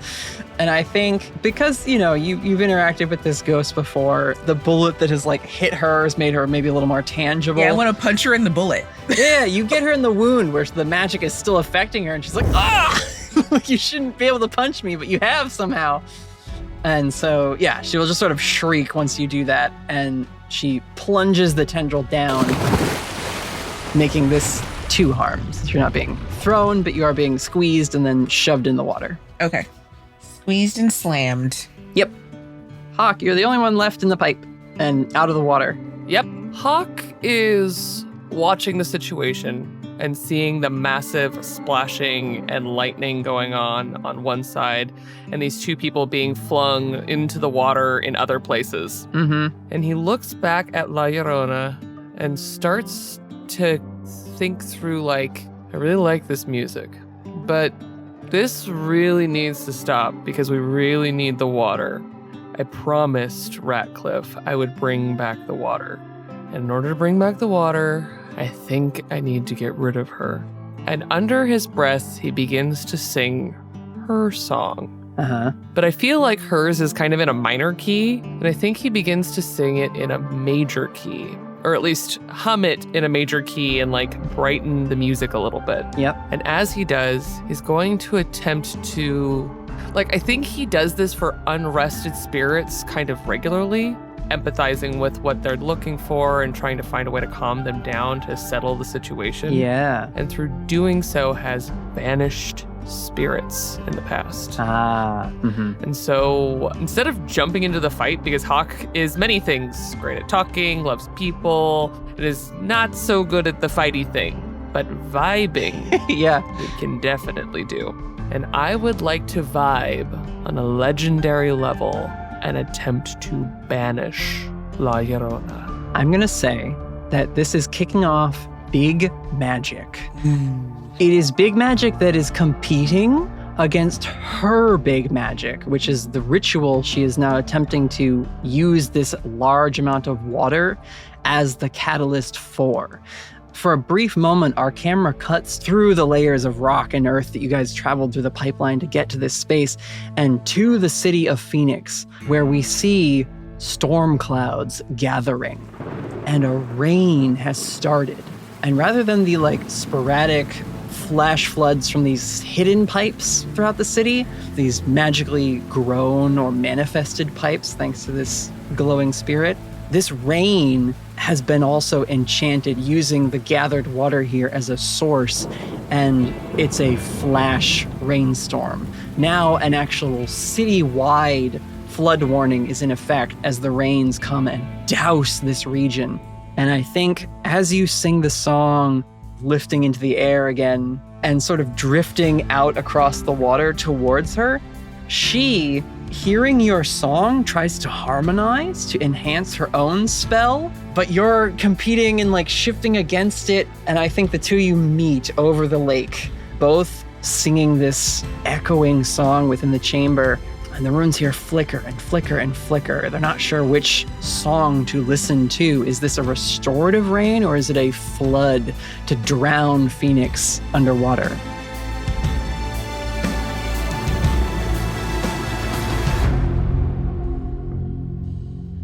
As these two clashing big magics take place, Ruby, you surface within the lake. Great. Yeah, you're swimming. Yeah, I'm swimming. It's fine. And you hear, coming in over your short-range agency earpiece, "Gotta say, Agent Hayes, the rope safety line is a nice touch. I'm on your position." And you see a golden light flies out of the large pipe you came here from and slows above the lake as Agent Brightwood arrives. I forgot she was coming. Ruby, as she's treading water, just calls incoming to everyone else who doesn't have an earpiece. Her wings give off this bright golden shine, adding another source of illumination to this otherwise pretty dark underground cavern, and it reflects off the water and the wet rocks. She does a quick scan of the situation, and then she suddenly makes a dive towards the water. Her wings wrap around her in this spiraling torpedo shape, and with a nearly silent splash, she dives into this lake. Anybody else just getting an image of Gabriel from Constantine? Yeah. Absolutely. Hell yes. Oh, that's right. You guys don't know what she looks like. Clearly, she looks like Tilda Swinton. For our hunters and any new listeners joining us for the first time, Aiden Brightwood is a young woman. She's around 5'8" with a pretty athletic frame. She is wearing a white and gray tactical jumpsuit, just like any modern superhero would, with medium long brown hair loosely tied back. She is sporting a pair of angel wings, obviously, but also her eyes are both a familiar amber color. At least they might look familiar to Hawk or Jian if she stood near the glowing creature. But for now, a lot is happening underwater, so that detail might be missed by everyone in this scene, but will not escape our all-seeing audience. This would make such an amazing metal music video with a Frankenstein man wrestling a serpent horse thing with a ghost and an angel and a ghost whisper all interacting in the same space. I would watch the hell out of this anime. This is certifiably a very cool sequence of events. Yeah. However, Jian, you are under the water battling this creature. You can see its silver blood mingling with the bubbles and the froth down here as you both writhe and struggle beneath the lake's surface. I am completely focused on this creature. I'm like single-minded. I need to feed. He is just clawing and biting at this thing. So you go for another attack. As you go to attack the creature again, Jian, Aiden is going to roll Protect Someone. Wait. Protect Someone uses Tough, which Aiden has a 3 in, so she has a 10. She's going to take the extra effect, Hold the Enemy Back. Ooh, okay. So what happens now? You go to claw at the creature again, and your hand is caught and held firm by her warm, luminescent grip as her entire form starts to take on this glowing radiance. She holds tight and pulls you away from the creature and up out of the water, breaking the surface. So now, Ruby, you can see as Aiden rises into the air, lifting John with her. She's going to attempt her move from the Divine Playbook, Cast Out Evil. While she's pulling me out, I think Jean is just scrambling, trying to get back into that water. He's fighting against her to try and escape. I will mention, John would be able to see that her spark energy is even greater than the creature he was just fighting. Oh. There is an entire celestial's worth of spark energy in front of you right now. Oh. Oh, okay. Yeah. Okay, yeah. The moment he senses that, he will then change targets completely and start trying to claw and life drain this angel instead. Just a frenzy overtakes him. Yeah, roll kick some ass. What is happening? Oh, I love that. We do. That is a total of 13. Whoa. We go again for the terrible harm. So I have good and bad news. On the one hand, a 13 is very good. In this moment, John is the strongest Frankenstein undead creation that Aiden has ever faced. However, aside from being a field agent, she has another title. The First Light. She is immortal, just like you. And she is also invincible, giving her a permanent 2 armor. And like Ruby, she has her Eastie Agency uniform, which grants another point of armor. So while you claw and slash at her wildly, she simply holds you aloft and hovers here in the air with her wings outstretched. Holy shit, mommy? God damn. So she will activate Cast Out Evil. You may banish an unnatural creature from your presence. This move may be used on unnatural hunters like the monstrous. Amazing. That is an 8 on the die, plus 3. She gets an 11. On the 10 plus, the creature is banished. The banished creature is unharmed, and you have no control over where it goes. We see this angel fly out over the water, carrying Jian with her, and then holds him in the air, arm outstretched as he claws and swipes at her in a feral rage.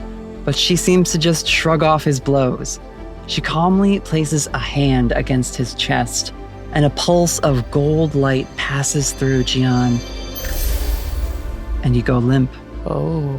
The curse binding your spirit to this cobbled together undead form, making you hunger for the life force of others in order to maintain your own, is broken and banished. Oh. Aiden drops John's now lifeless corpse, and it falls towards the water. My boy.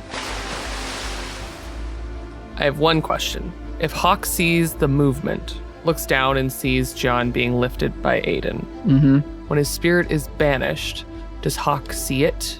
Does Hawk see his ghost? Roll sharp to see if you notice. That's a 9. I will give you the choice. If you break concentration with your conflict with La Llorona, your attempt to stop her spell could fail. If you think Hawk is focused in and doesn't want to let up, then he would miss the specifics of what's going on. Before you decide, Kai, I will pose this question. KP, does Jian have any last words? Oh, man. The one inclination Hawk might get that something has happened is that he probably would hear, instead of a usual growl, a wail. I knew it. A ghostly wail escapes Sean's body, and it almost sounds like "see you tomorrow" as he goes away. Yeah. Oh. I think seeing John fall, Hawk files away that he's gotta go find his friend in some form. Okay. Jian's body slips beneath the water. KP, what an absolute pleasure it has been to have you at the table. Yeah, wow. Amazing.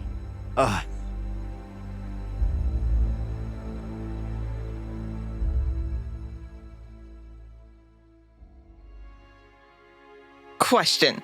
Did I just see everything that just happened? Yeah, you saw Agent Brightwood swoop in, dive into the lake, emerge a few seconds later with Jian, blast him with some sort of radiant energy, and then just drop his seemingly deanimated corpse back into the lake. Oh no. Ruby didn't know. She didn't realize what John was. And is now slowly losing her mind. Oh no. Like, did I just call in a Strike Force agent on my friend? Yep. I absolutely just did that. Shit. This is what we as professionals in space like to call the juice. Yeah, she's just sitting there in this feeling of, I'm responsible for this. Mm-hmm. She doesn't immediately go for, I am an agent first. It's, Hawk is going to be pissed. Hawk is going to kill me. And then I am an agent second, because she is still learning that she is at work. And she shakes herself out of it because at the moment she is still in this water and things are still happening, and that's when the training kicks in. Aiden, radio is in again over your linked earpieces, Ruby. Things didn't look good topside before I made it down here. We've got to secure the situation. How bad are things topside? There's a major storm gathering. It looked like it was starting to flood the city. Well, then I guess we better get this situation handled here first. She glances around the cavern and spies all the sigils and runes lighting up on the rock. We need to stop whatever this spell is. It looks like your local help's got the ghost distracted. I could use some help taking out all these glyphs. And she makes this arcing turn with her flight path and will swoop down to lift you up out of the water. I reach my hand out to grab hers as she passes by. She plucks you out of the water with this flyby maneuver, skimming along the water's surface, your forearms clasped, and a moment later she sets you down on one of these outcroppings of rock within the cavern near a bunch of the spell's runes. Moments earlier, Ruby would have been super flustered, like with admiration and feeling excited to be working with this person, but currently it's just not that at all. Oh yeah, it's just adrenaline. Adrenaline is it. And she doesn't look at this person like, oh my God, she's an angel, or God, I'm feeling so starstruck. It's just, okay, what do we have to do now? Like, what are the steps to deal with this? Well, Senior Field Agent just told you have to mess up these runes in order to stop the ritual. That's what I have to do, and I'm looking around for everyone else. Where is Haven? Where is Hawk? Where is my team? Hawk is floating in the air, interacting with this spectral woman, singing and looking kind of possessed, honestly. Correct. Yes. And Haven is still out in the lake where the water tendril had tossed her. Agent Brightwood, if you will please go get one of my team members that is out in the lake. That would be great. You said work with the locals. I'm working with the locals. I'll work on disrupting the rooms on this side. I'm on it, Agent Hayes. Get to work. And she will take off to go rescue Haven. What would you like to do to try and fuck up these runes? That's a great question. How high are they? There's a bunch of them appearing spectrally on the different stalactites of this place. Okay. So there's some sort of either etching or like some magic binding them to the rock in here. Can I reach some of them? Like just if I was to like walk up, do I need to climb? Yeah, there's a couple like on the wall near you right now. Cool. Underneath my slack, which I pull the pant leg up, I pull out my big knife. Big knife! We love Big Knife. That's a Monster of the Week classic. So she pulls out the big knife. I go to work trying to cut across it, basically making it something else. Mm-hmm. Yeah, act under pressure. Okay. There is a time crunch now. Try and prevent this spell from happening. Luckily, I have 2 to my cool. So that is 10. 10 even. Nice. You do what you set out to do.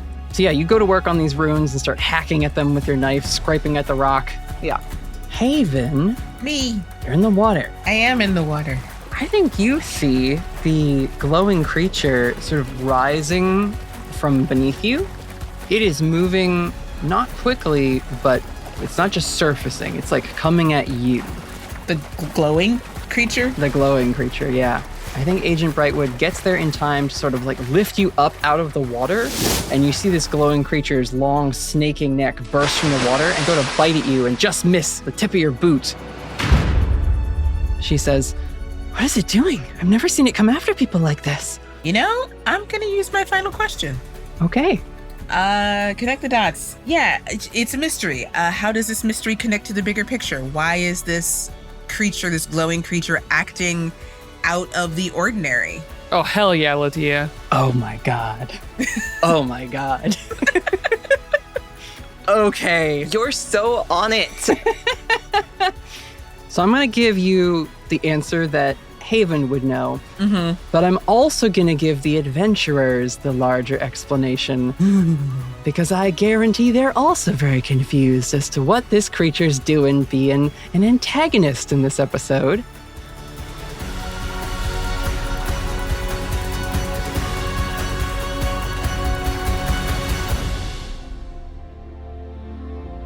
Haven, you know, and it ties back to a question you asked earlier, why would the Weeping Woman need something else to work with her? The legend is she goes around drowning people trying to find her lost children. But why would she have this dragon creating this big old spell and all this other, rerouting the pipelines. Like, that seems like a lot of work. And the water here isn't even anywhere near where she could drown people in it. So it's like very counter to like her usual legendary actions. However, you did see a very gentle and tender treatment of the creature when it returned here after being injured. And you also saw, occasionally within her singing, the dragon would like lift its head and create more pipeline to bring more water in. So clearly doing things to please her. And I think you gather that it might be bewitched. This ghost may have ensorcelled this young, inexperienced spirit in order to achieve something beyond what she would normally be able to on her own. So the answer is, why does she need it? She doesn't need it to do what she normally does. She's doing something different, aka the storm that's going to flood the city entirely.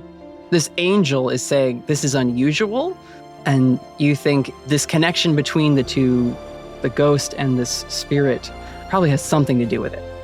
So as I'm coughing up water for the second time today, I say, the weeping woman, La Llorona, whatever she's trying to do, she can't do it by herself. She asked for help, except she's not really asking. She's more like demanding, controlling. This is a very toxic relationship that the dragon creature thing and the weeping woman have. So, hi, I'm a big fan. My name's Haven. It's nice to meet you. Thank you for saving me. Yeah, big fan. Okay. Anyway, Aiden, looking down at the pool, sees the shadowy image, not that they're actually there, but just the visage of her sibling, Leviathan, the demon princess of envy, staring up through this watery lake, her massive form writhing beneath the water's surface, or at least on the water's surface, a reflection of the place apart. Arizona used to be an ocean, Leviathan's domain. This spell, this watery ghost tied to Leviathan's service, is attempting to reclaim a bit of her demonic overlord's territory on this plane by flooding a section of Arizona permanently with this large spell, using all the gathered water resources as the arcane component to do this.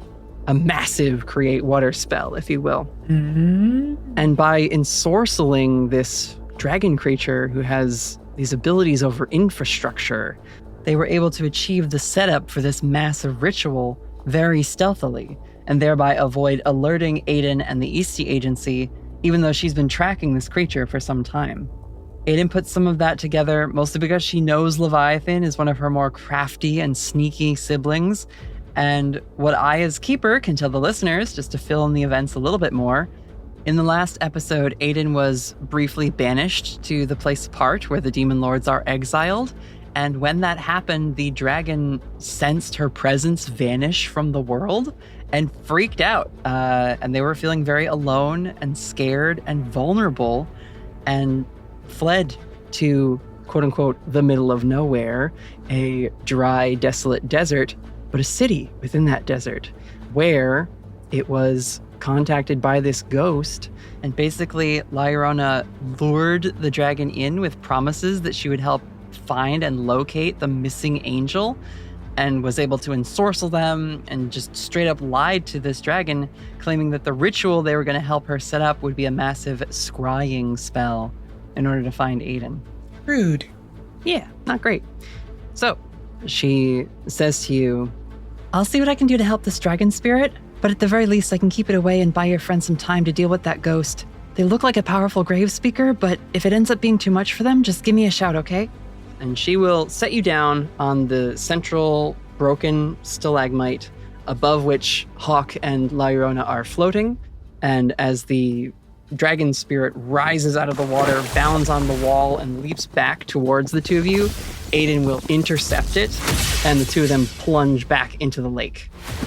And the last thing we see as we follow them beneath the surface for a moment is the wounded eye of the dragon open, that amber gold matching Aiden's amber gold eyes.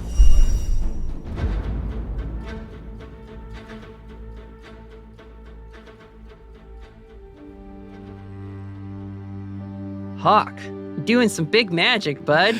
Yeah, we're doing some big magic. Lots of stuff is happening. I think at this point, Hawk has entered this fully centered and grounding state. In his perfect, picturesque version of this moment, he's sitting on a rooftop of an abandoned building that's covered in graffiti. He's letting the sun just fully cook him even further than he's already cooked. Yep. And he is thinking peaceful, contented thoughts. Not even like happy, buoyant, just at peace. As he is humming this major key version of La Llorona's dirge. I think I'm going to ask you to roll Use Magic. Let's go. As you vibe harder than anyone has ever vibed. The most intense vibing. So I have a +1 forward to actions taken from my tune in. Yes, you do. So that makes it a 10.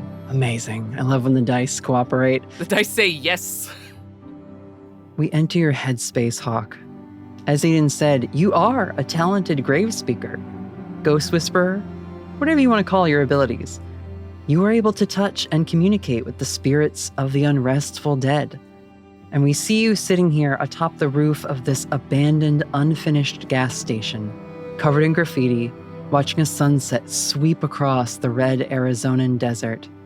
We see you perfectly from the side for a moment, and as our camera pans to a more 3/4 angle, we see a woman sitting just beside you on this roof, and staring off into the distance as well, though tears stream down her face as she quietly weeps.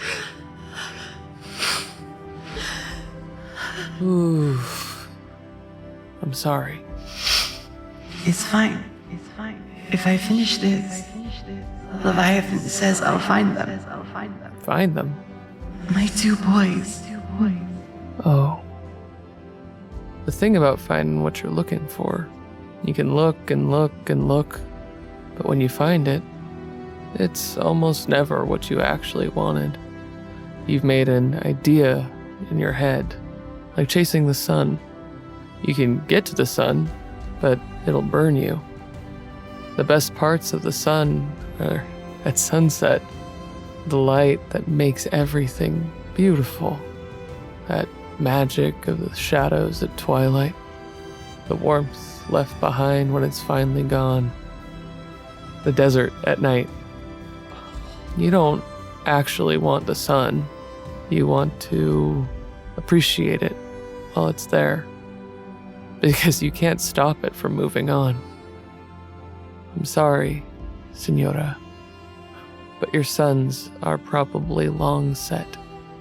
She sits there for a moment, her breathing, which is ragged and raw, calms. And she looks to you and she says, You think they're gone? I thought for sure they'd wait for me. They might be waiting, but you can't chase them. You have to wait for them.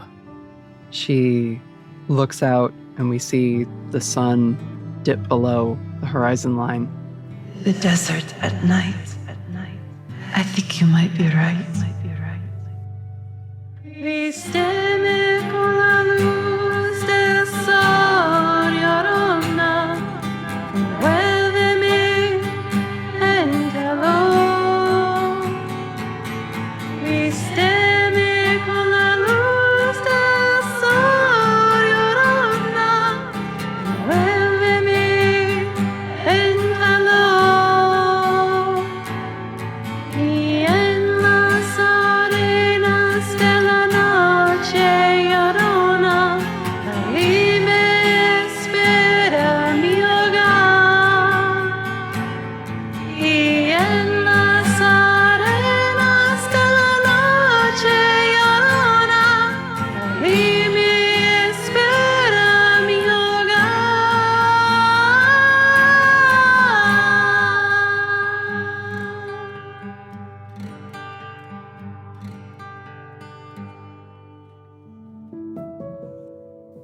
It's time to stop singing.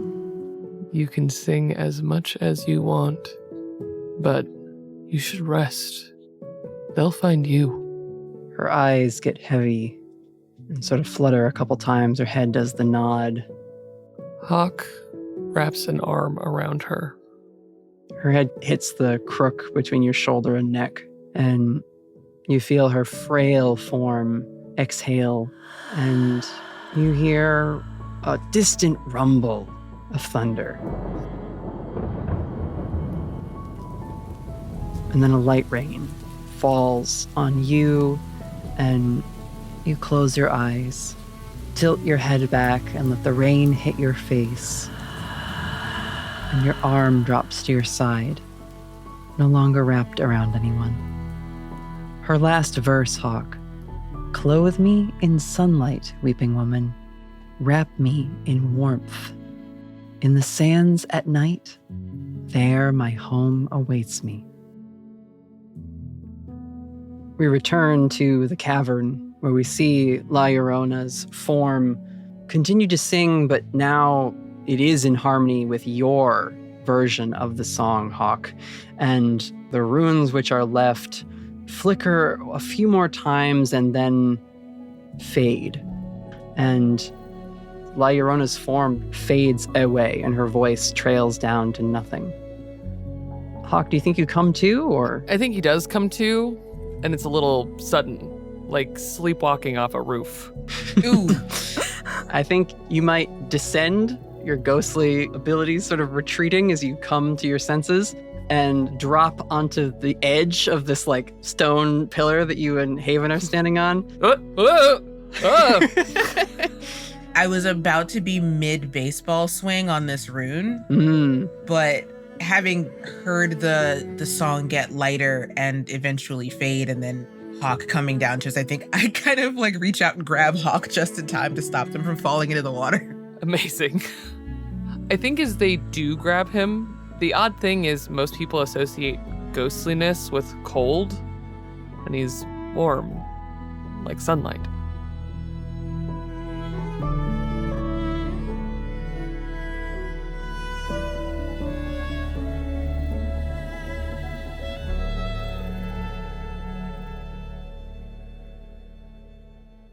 You catch Hawk so they do not fall into the water, but we will plunge our camera into the water. Once again, we see Aiden and the glowing spirit.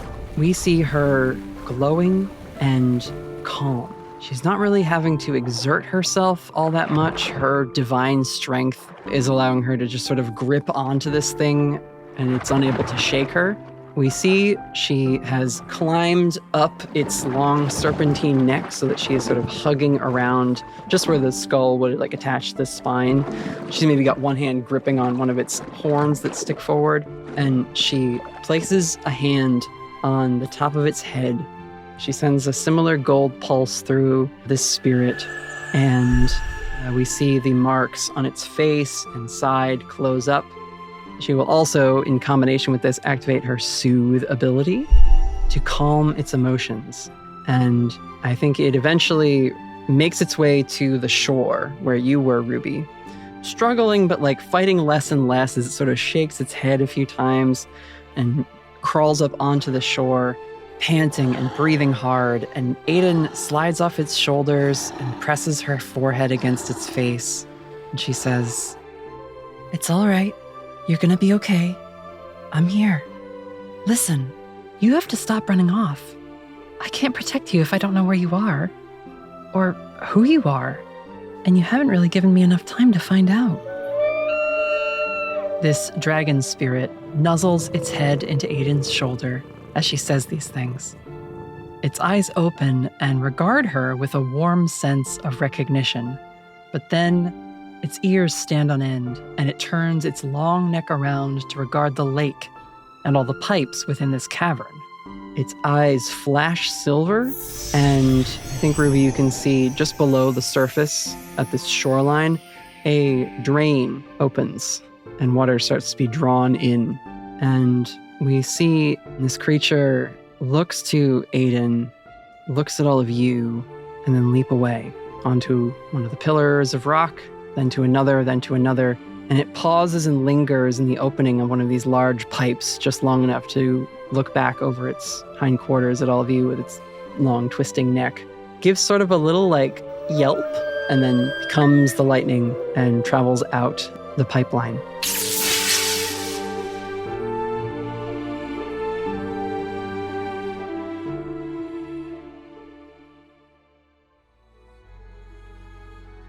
Hey, where's Gian? Aiden, I think, sits down on a nearby stone.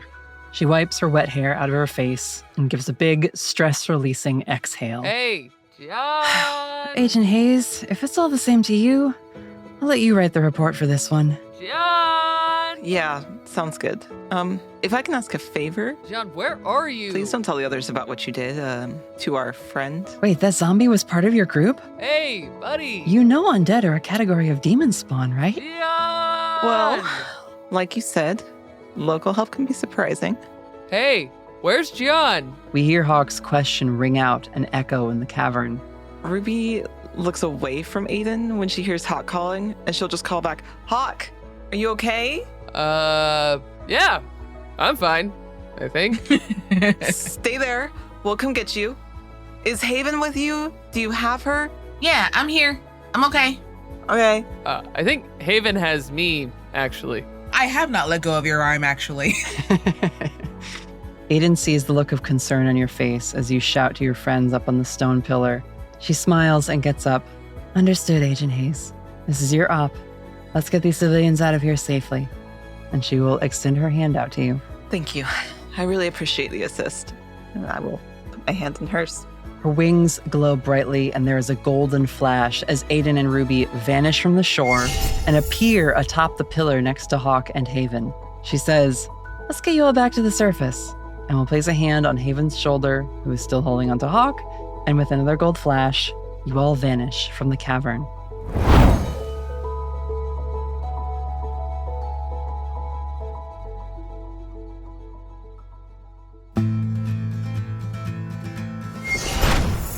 The four of you appear back at the entrance to the mysterious pipeline, which seems like it might be shrinking and sinking back into the earth as the dragon spirit's magic leaves this place. Aiden says to you, Ruby, I'm gonna head back to headquarters in Portland and see if they can help me track that spirit down again. Who knows where it's gonna pop up next. Okay, I'll have that report in on time. Keep up the good work, Agent Hayes. You have a good team here. And in a final golden flash, she is gone, leaving the three of you here on the outskirts of Phoenix. Is that your boss? No, she's a coworker. That was Agent Brightwood. Oh, okay. She's cool. Yeah. As the shock of what you've all just been through starts to wear off, you realize that it's raining out here. A restorative rain that is going to bring the water table back to a healthy level as most of it is returned from the underground lake. And Radcliffe is like happily doing a little yeehaw, eureka kind of a dance as he's like panning his gold in the water, which is flowing once again. I love him. I love this man. He's the best character. Hawk fully like tips a hat that he's not wearing. Is this when we reveal that Hawk has a ghost cowboy hat the entire time? Ghost hat. Oh my god. Yes, that would be amazing. This is normal. Like, he meets plenty of people that still wear hats and gloves and coats and all the other stuff, so he's walking around in a crop top in the rain, but he sure is tipping an invisible hat. Yup. I love that for you. Ghostly spurs on your Converse. Oh, sandals. Sandals with spurs. Oh my god, yes. We're making that cursed image real. It's perfect. I can see it in my head. Yeah. And we see another ghostly figure stepping out from behind your van, Hawk. An average height, neither too short nor too tall, Pakistani Indian individual steps out from behind the van and just gives you a little wave as you return here. All we see is a smile from ear to ear on Hawk as he recalls that conversation he just had with La Llorona about chasing things. And he just smiles. Question. Yeah. Do we all see him or just Hawk? We'll leave it to interpretation. I think we see Hawk smile. I think we see Haven and Ruby smile. And we maybe just hear from off camera. Hey, Hawk. I love it. And that's where we'll end our session. Perfect. Let's go. Oh, gosh. That is a wrap on the Storyteller Squad Expanded Universe 3rd season. Woo! Thank you to all my guests for playing with us, everyone from all the other episodes, and especially my guests for wrapping us up with this amazing finale to our 4-part series. Let's tell everyone where we can find y'all on the internet. I'll start. Hi, I'm Latia Jaquise. You may know me as Latia Jaquise across all social media and my website, which has the same name. I've done a lot of actual plays in the past. You might also know me as the community manager for D&D at Wizards of the Coast. Woo! That's a thing that I do. But this has been so freaking amazing. Literal bucket list goal to play with Kai and with Ivy and with KP. And Natalie, this is my first time having you as a GM. This was phenomenal. Oh, I'm so glad you liked it. I loved all your voices. I loved your storytelling. This was amazing. But yeah, whatever I'm doing, you can learn about it because I social media a lot. So find me there. Hi, everybody. I'm Kai. You can find me all over the internet as Estelle of Imladris. You can find me on Saturdays on Transplanter RPG, which is an all-transgender, people of color-led dark fantasy actual play set in a non-colonial, anti-Orientalist multiverse, where I tell other sad stories about ghosts. It's weird. This is a thing I have. I don't know. I like ghosts. Yeah. And so, yeah, you can find me there on Saturdays doing that. And you can also find me doing a lot of other guest spots, like this exciting one with these amazing people. This was so fun. Oh, so fun. You can follow me. I've got a calendar on my website, estelleofimladris.card.co. And you can find all the wonderful things that I'm up to there and a bunch of other stuff coming soon. And I will see you on the internet. Hey everyone, my name is KP. I go by KP11 Studios on all the social medias. And I have a lot of things I'm juggling on top of being a new dad. I'm a photographer, I'm a voice actor, performer, cultural consultant, writer. So if any of that sounds interesting to you, please go check me out on all the socials where cool people exist. And all of my projects will be up on there. I'm primarily on Blue Sky, so once again, KP11 Studios on that. Threads works, Instagram, and as I like to say, screw the starving artist model. I want people not to just survive, but to thrive. And yeah. Hi, I'm Ivy. My pronouns are she, her. I'm Gaming the Girl everywhere else that you can potentially find me. It depends on the day. I'm also the founder and CEO of the Crit Awards, of which I proudly stand beside. So if you are interested in TTRPGs and supporting creators in that way, absolutely check us out. So, Natalie, take us away.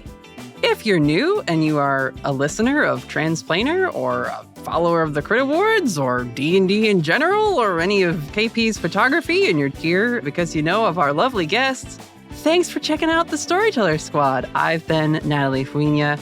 You can listen to the rest of this Expanded Universe series. You can also jump in with our main campaign and learn more about Aiden and her friends from the small town of Autumn Falls. We have plenty of ways to start listening. If you want to start all the way back at episode 1, go for it. We appreciate you so much. We've also made some handy recap episodes so you can get caught up on our first 2 seasons in just about an hour and a half. So check us out and you will experience more of this kind of story. We like to say that we are the 10 hours lo-fi and chill for autumnal lesbians and witchy cryptids. Our stories will make you smile, gasp, reel in wonder, and cry tears of every kind. I've started to add that last bit because many times since the start of season 3, my main cast have had to tell me, that was not very lo-fi lesbian of you, Natalie. Ouch! Ow! So check us out. You can find us online at Story Squad Cast. You will find links to all of our guests' socials in the episode description, as well as links to our sponsors and more ways you can help support the Storyteller Squad and the work we do. And I hope you come back and listen to more of our stories here. We will see you next time, adventurers. Bye-bye.